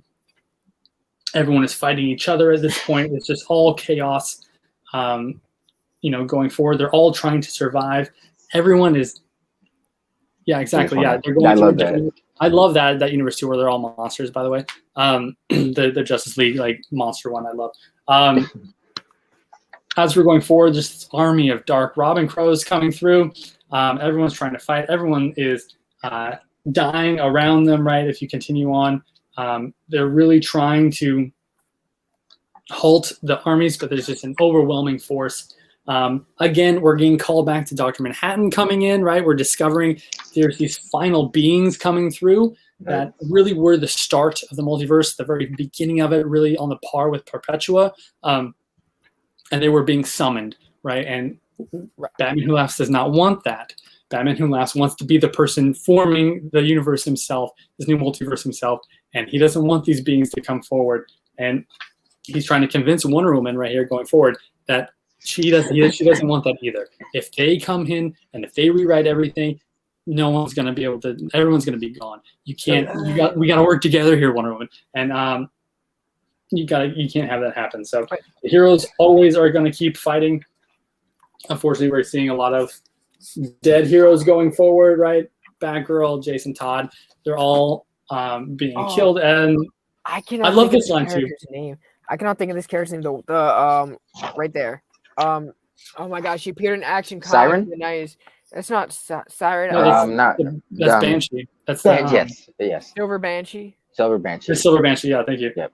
Silver Banshee. Like, I missed. Yeah, I mean it's all Superman villains right there. That's Brainiac, Silver Banshee, Bizarro, Lex Luthor in there. They're all trying to stop this evil Batman, Dark Universe Superman kind of thing. Servant of the Batman Who Laughs.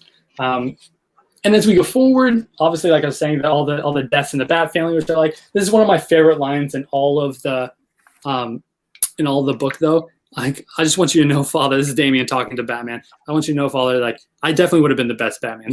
I know we're about to die, but I just need you to know that I definitely would have been the best Batman. That was a nice little moment between classic Damian. Yeah. Even when you're about to die, he's just like, listen, Dad, I still would have been better than you. Like, I just want to be better than you. Before we all just didn't give the time, right? Yeah, I would have been better than you. We all know this, right? And I love that. That's what he cares about. Yeah, that's what he cares about, right? Yeah, that's the biggest thing. And as they're fighting, Batman Who Laughs and Wonder Woman are having a more conversation about the formation of the multiverse and really what side they should be taking and the morality behind this, and that they're essentially these higher godlike beings, not even godlike, they are gods, right? They can do whatever they want. And they gotta start now. And Wonder Woman decides to take it into her own hands and destroy and really kind of fights back against the Batman Who Laughs with the energy itself. Again, hinting that it's Dr. Manhattan, and the big blue hand is always supposed to be, but I don't know. They never really go into that too much going forward. No, that's which was one of my big upsets, actually. Yeah. What's up? I say, yeah, that's the thing. Like with a lot of their concepts, especially with Dr. Manhattan, is like, oh yeah, here it is. We're gonna remember that he's part of the universe, but once you start getting more invested into it, no. Yeah, never mind. He's not even here. Don't worry about him. Only when we need him.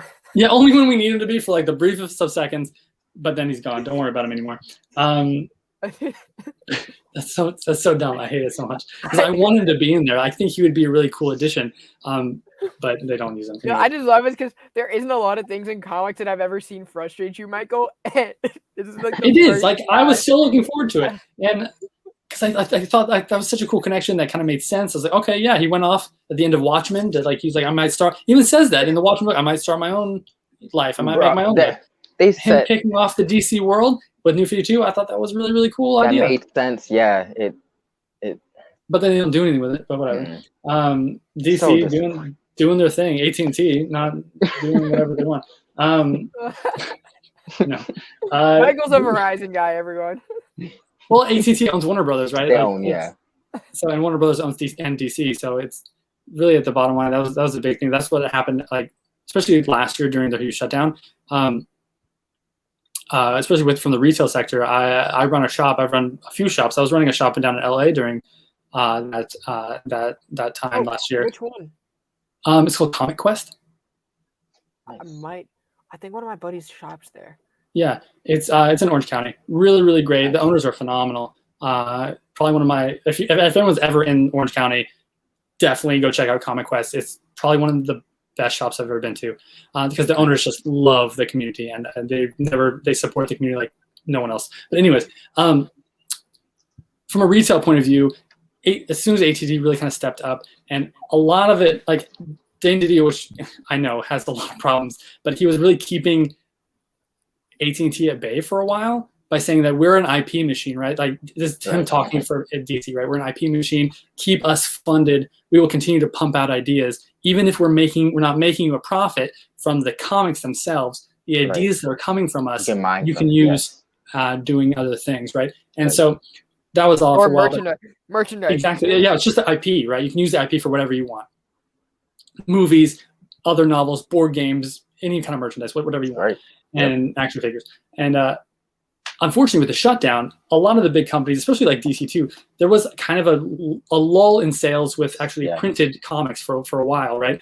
And so Disney owns Marvel, right? And AT&T owns Warner Brothers, and Warner Brothers owns DC Comics. And so they were seeing these like decrease in sales. And they always wanted to like get rid of printed comics. That was always a thing people were talking about, always hinting like, oh, they're going to go digital, they're going to get rid of printed comics. And the shutdown really was kind of showing that initially. But really what happened, printed comics shot up like crazy.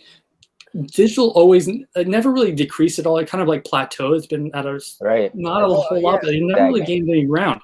And they would have thought that digital comics would have spiked during the shutdown, but they didn't.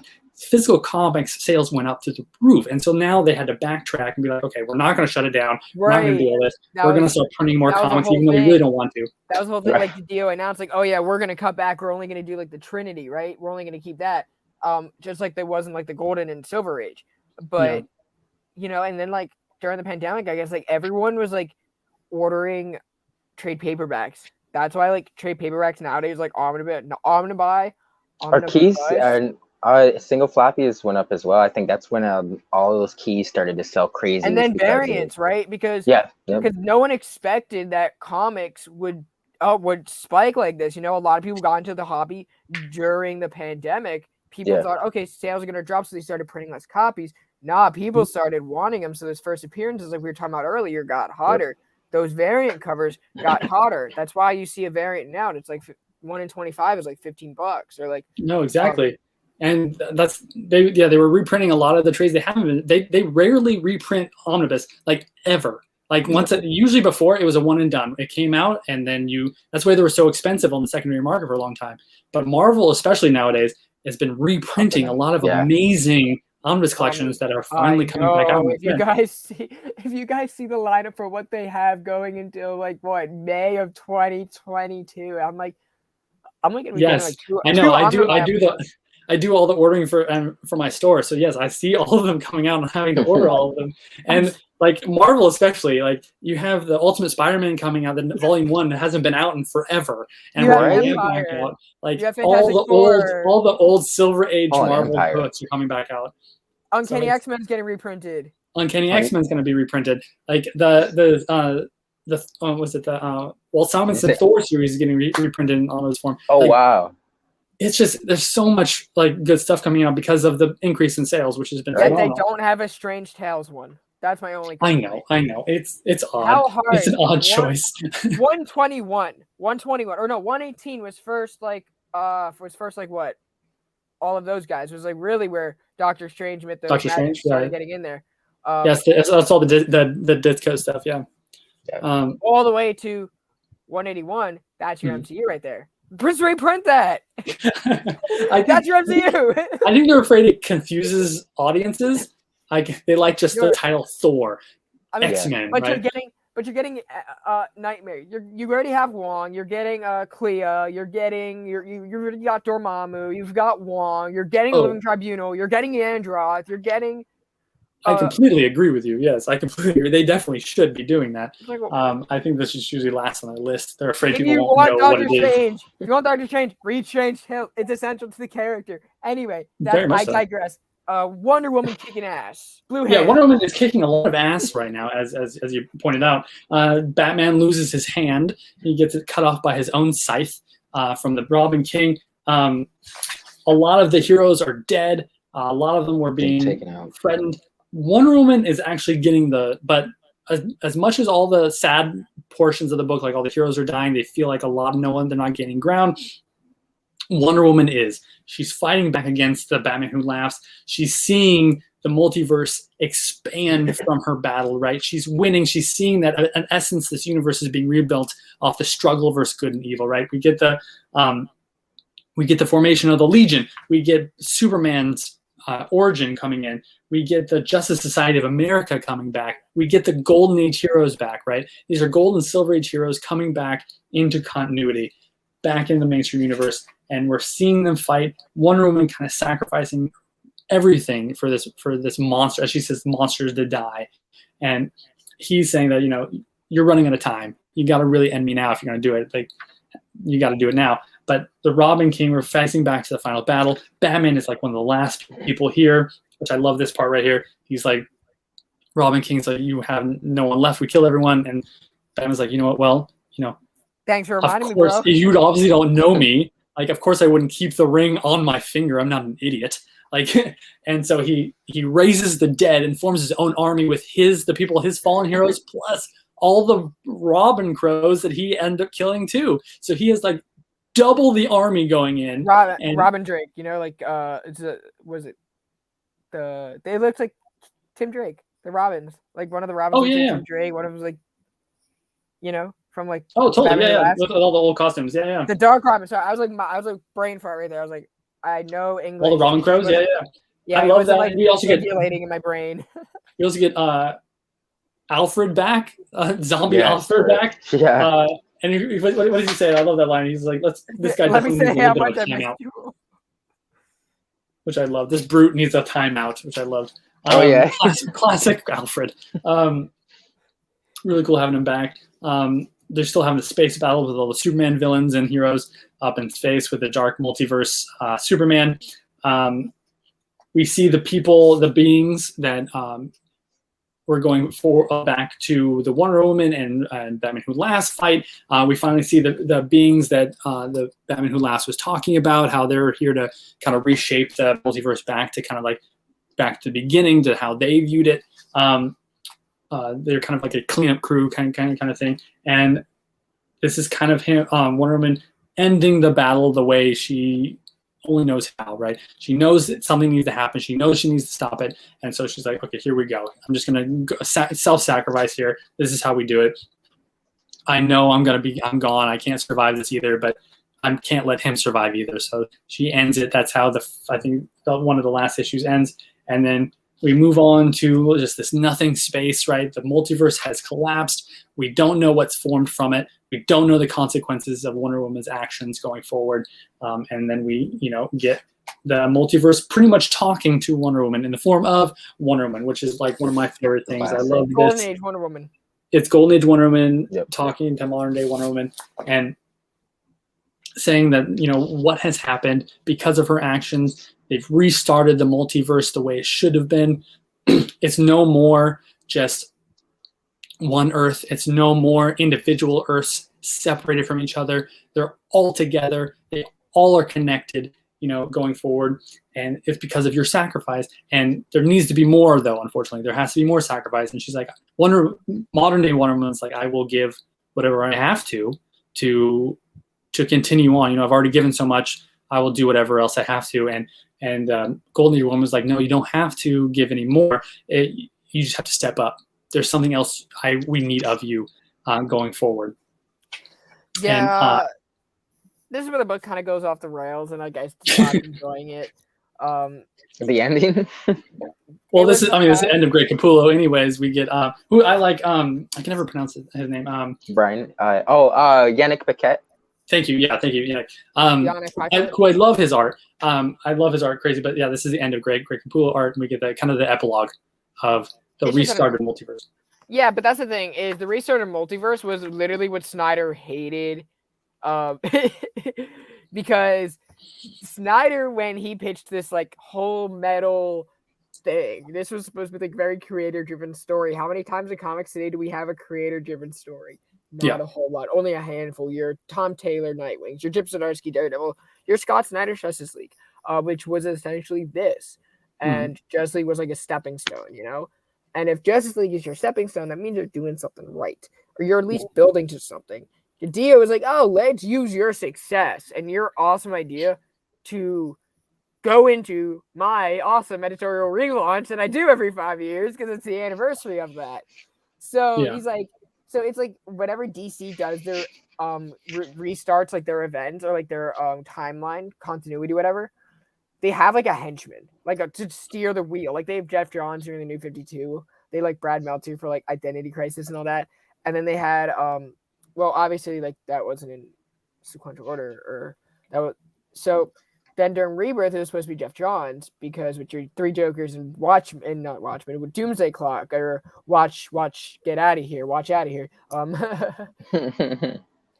What's a Doomsday Clock? Who knows? What is it? What is it? I know. Don't be started on Doomsday Clock and 3 Jokers. So then they're like, "Hey, Snyder, you had an idea? Bet, let's ride you." And Snyder's like, "No, I'm out." Well, unfortunately that's the big kind of downside for working with the big 2 companies, right? Sure. You're literally only given a box, a very small box, and you have to, as a writer, you have to work within that box.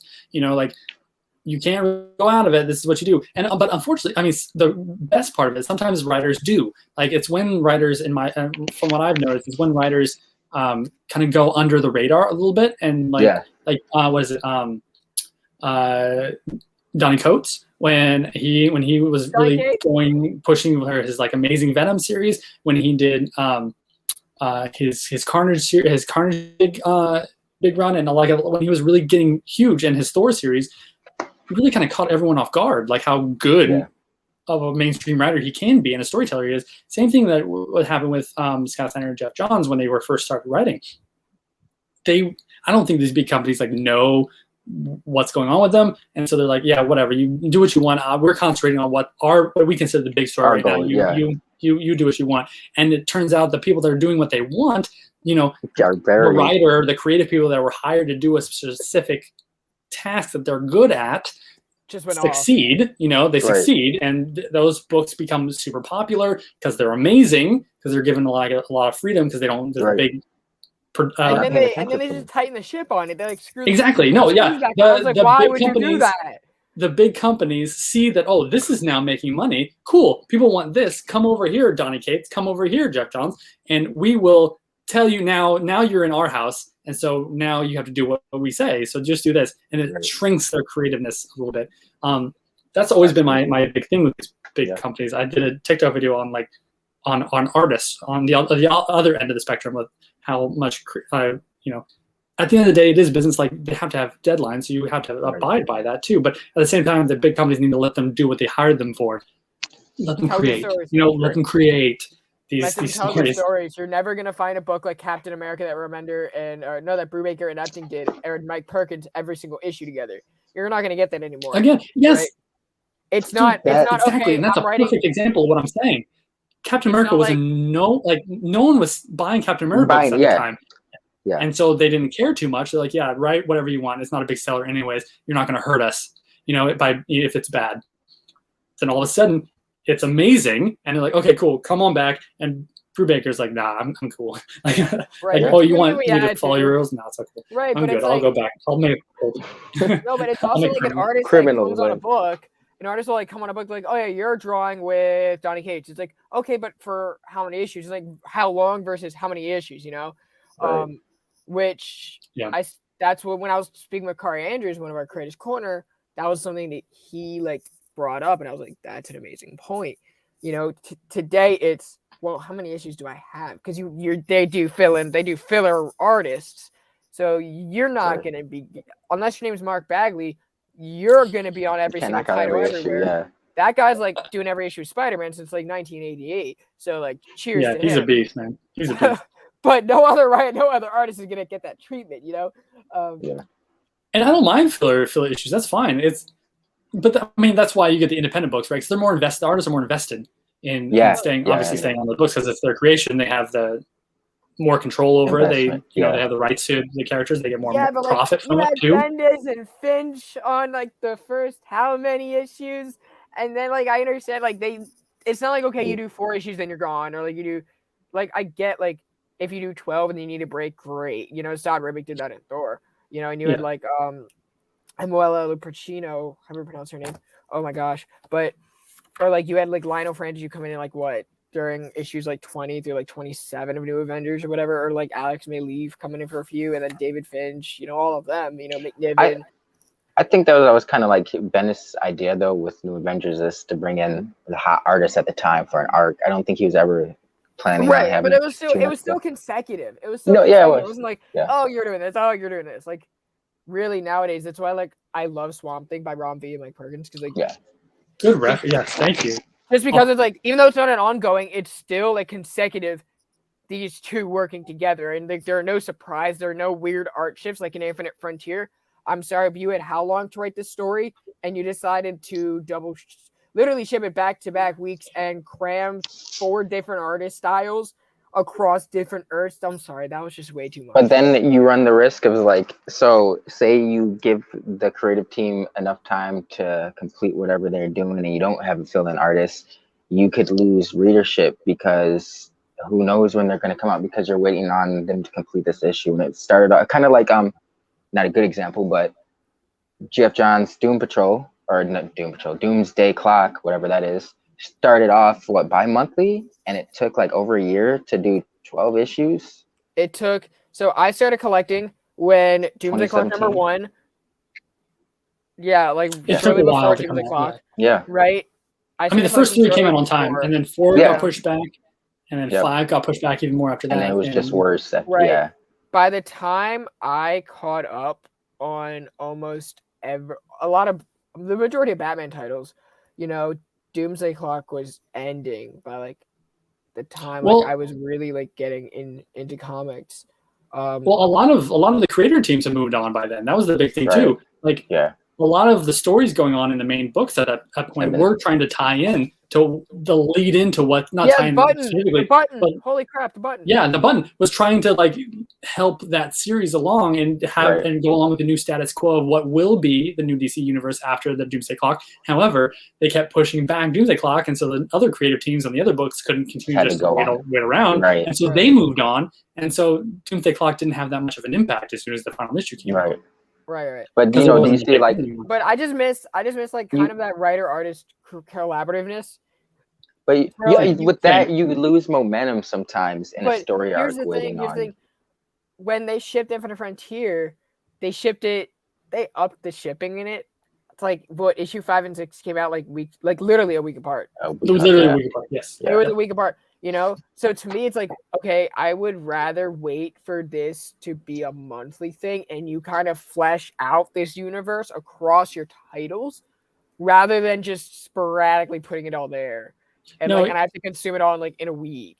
Like they I'm kind of very similar, Brandon. Yeah, very, very similar in thought process. Is like, I hate when books get pushed back. And it's not that it takes a long time, that's my problem. If you say we announce a book, but it's going to take a year to come out, and this is the time it comes out. Great, I'll wait the year. That's not a problem. Just make sure it comes out on a day. Then like that's not the problem. Like was it Kingdom Come came out quarterly? Kingdom coming out quarterly. Alex Ross can't do a monthly book, obviously. So like, okay, it'll come out every 3 months, and it did. Great. Like that's fine. You know, I don't need to wait for that. That's amazing. You didn't need to put Infinite Frontier but either double ship like twice a month or back to back. You could have put it as a monthly, and then you could have embellished like the whole world we're living in. The story would have been much better, and you would have had that. You would have had Germanico able to do that monthly, or you would have had like what Paul Pelletier was doing the other art. Was like the other artist that was big. You could have had them working off each other more collaboratively than just 4 rushed artists. Like you're gonna do 2 pages, you're gonna do 2 pages, you're gonna do 2 pages, and everything's gonna like all mumble jumble. And the points we're trying to hit are not going to be emphasized as much because the art styles are so dispersed. You know, look at Death Metal. It's the same team. It's the same team. We knew what the vibe we were getting into going into this book. I should have not brought up Doom Patrol or Doomsday Clock as an event. Books are kind of different because I feel like those should be given because like you said, Alex Ross can't do a monthly book, so I would understand if that book came out like every other month or bi-month, quarterly, like you were saying. But certain monthly books, it's like maybe the writers or editorial, someone messes up along the way and there's hiccups. Now, for a monthly book, would you rather give that time for the set artists, or would you rather have that book come out on time? No, I agree with that too. Like, especially if it's like a miniseries or like an independent book. Like, the one that really caused me the most frustration that I always bitch about, to be honest with you, like, is Jupiter's Legacy, Mark Miller and Frank Bailey book. Like, it took 2 years to come out with 6 issues. And that was Frank Quietly. He didn't draw. It took him forever to draw, and that was pushed back so much. And like, in that aspect, yes, because I loved that story. The comic was really, really good. And so when it finally came out, after I reread everything, because it took forever to understand everything again, but like, I loved it. Yes, that one. It needed to have that teamwork with it, and needed to have the same creative team from the beginning to end of that storyline. I agree with that. Yeah. Did we finish this book? No, we did not. So the very end of the story, now right, the multiverse, like a 30-minute tangent. The multiverse is back here. Everything is canon. Everyone has their memories again. It is a little confusing on what they know and what they don't know, what happened, what didn't happen, compared to like pre and post New 52 or Rebirth as well. So we don't have a definite understanding of what they know of everything. That's kind of what Infinite Frontier, the miniseries, what Brandon was mentioning a minute ago. That miniseries is kind of like more of an understanding. They bring in the Justice Incarnate, Grant Morrison's creation of like kind of the guardians of the multiverse a little bit. But anyways, this last few issues is really a celebration of welcoming back all these old heroes. A lot of them in their classic costumes, Fire and Ice at the very beginning. You get Poison Ivy in one of her original costumes, right? A lot of these older and newer heroes all in one go again, really throwing into the mindset that, hey, welcome back, everybody. Right. The multiverse is back. The old universe is back. Everyone kind of like knows what they're doing. There was a big thing that happened, and now we're all set again. I do like the rock and roll at the very top. That was really, really cool. Oh yeah. And don't worry, you guys. You're gonna see most of these characters, and there's another crisis. I guarantee you're not gonna see them before it. Of course. How could you not? You're just gonna see the same Batman across 7 different titles. I know. I like this idea though that's being created towards the end. I really like the was it this new like villain and hero team up group, right? Yeah. Coming in where they're like, it doesn't matter that we're villains or heroes. We all have learned something from being together and fighting together in the multiverse to defend the multiverse. There needs to be a team set up to investigate and solve these multiversal problems. The quintessence. That's how they exactly. And so they get half heroes, half villains, and really big guys to really step up. I like that Batman and Superman are not part of this. I think this was that was a really important writing choice and a story choice, which I think worked.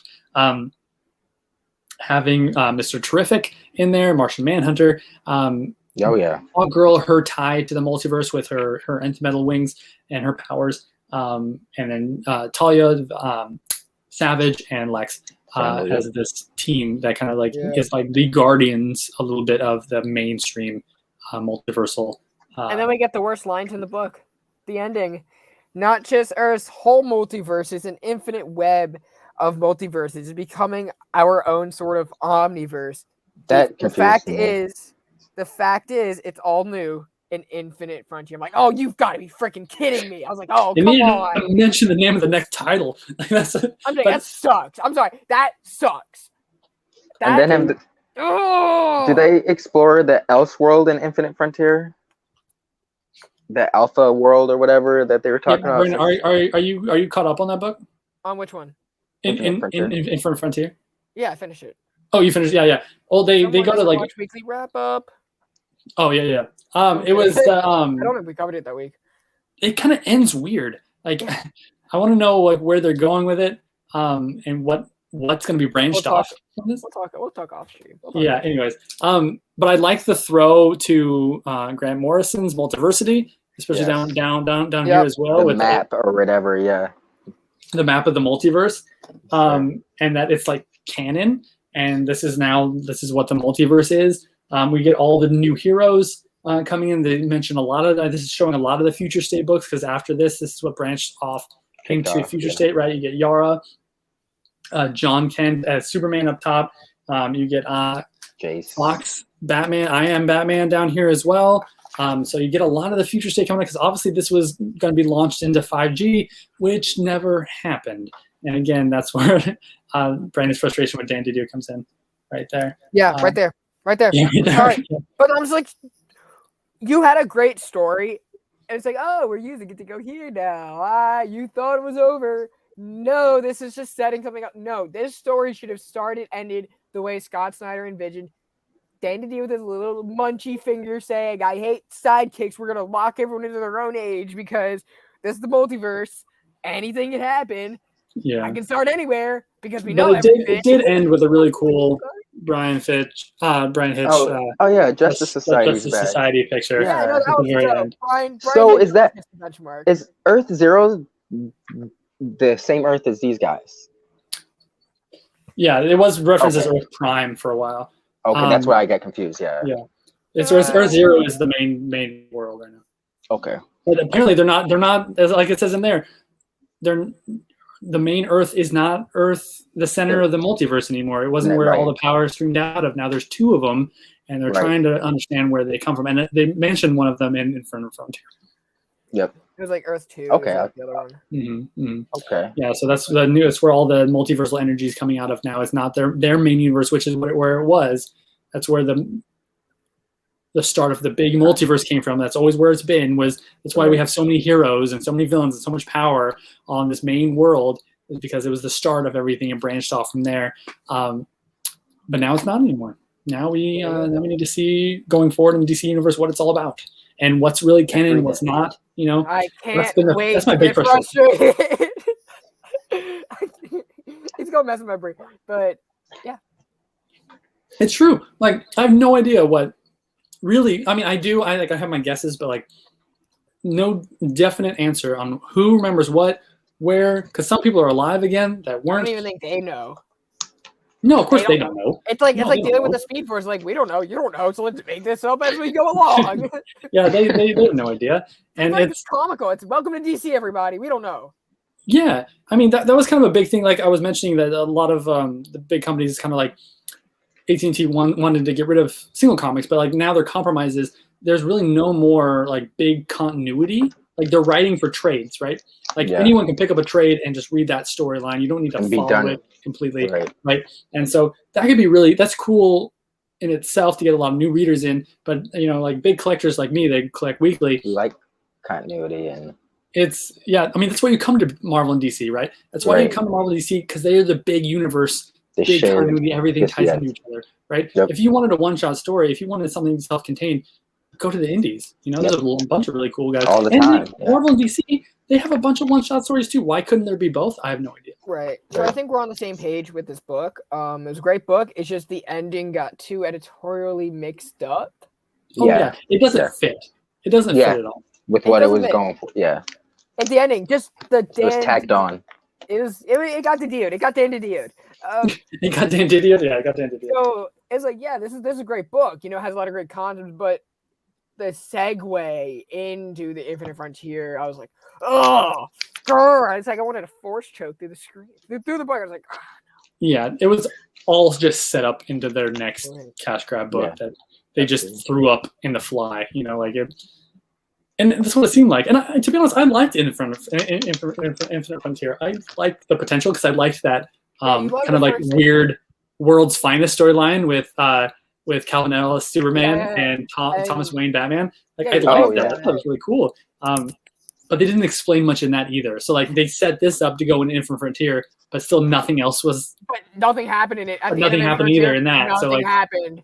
What is going on? I have no idea. And I'm a huge DC fan. Like that's my boy's Nightwing, so you know. So exactly. Having this kind of like level of frustration makes me even more upset. Yeah. Like, I want you to be good. I know you can be. Yeah, so Michael and another one of our friends from Tik Tok we're in this like little text group chat, the three of us, and they were very high on Infinite Frontier, and I was like, guys, I'm not. And they just like looked at me like, oh, Brandon. We're gonna like major JSA vibes. I'm like, I know, but it's too it's too compressed to really understand what's going on and to really be compelling. And then the next issue came, and I was like, I didn't want to say anything, but I was like, I like the fact that like they didn't text me, but I'm like, they didn't like it. No, I was excited for the book. Like I thought it had potential, but then It sucked. the last like 3 issues didn't go anywhere. They didn't do anything. Yeah. No, the 4th issue was bonkers. Well, yeah, I mean, crazy stuff happened in that issue, but it didn't do anything. Yeah. Right. It didn't do anything. Like there's no that was supposed to be the next book, right? They didn't mention it by name specifically. Dude, like you gotta read this, guys. That's the name of our new relaunch. Exactly. They mentioned it specifically by name. You're like, this is gonna be it. We're gonna get some answers here. Nothing happened. It starts. Nothing happened at all. Nothing happened. Guys, but that's not related to our Death Metal review. Our Death Metal review is you read it and Oh yeah, Yeah. Death Metal is great. I like Death Metal. It was a really cool story. You don't need to. I recommend reading Metal and then Snyder's Justice League to go along with it, but you don't need to. It's a really good self-contained story by itself. Absolutely. You can just pick up Death Metal. You can just pick up Metal. Both of them are very self-contained. But if you want a really good, big universe, hardcore universe-ending story, I would read all of it. Right. Yeah. And then nothing else after because and then nothing else. You can just stop. That's where DC ends for you. Like that's where DC ends for you. You can start going to like your independent, your DC titles that are like more fresh, like Swamp Thing, Nightwing. You don't need to read freaking Infinite Frontier. Yeah, I did a video on that too. Like I was making fun of the Nightwing series. Like, oh yeah, 1 through issue 49 is good, and then stop at 50. Take a long break from 50 to 73, and I have a full run. You know, DC owes me. I calculated like $234 of my money back. Yes, they do. I'm just saying, give it to a good creative team and let them stay on it. Let them do what they want. Give that money you owe us and give it to a good creative team and let them create some good content. That's all I care about. But yeah. But yeah, I'm glad everyone enjoyed it at least for Death Metal. Badass contest. Mike, you want to close this out? Yes. Yeah. No. Thank you everyone for joining us today. Make sure to like and subscribe. ComixKings and Archives. This is a weekly thing, and it's amazing that Brandon puts this on. And there's been a bunch of great creators coming on, so follow and like all their content as well. All of our content is below, correct? And so go say hi and like and subscribe and everything. If you have any questions, like and comment, and enjoy. And we'll see you next week. Yeah.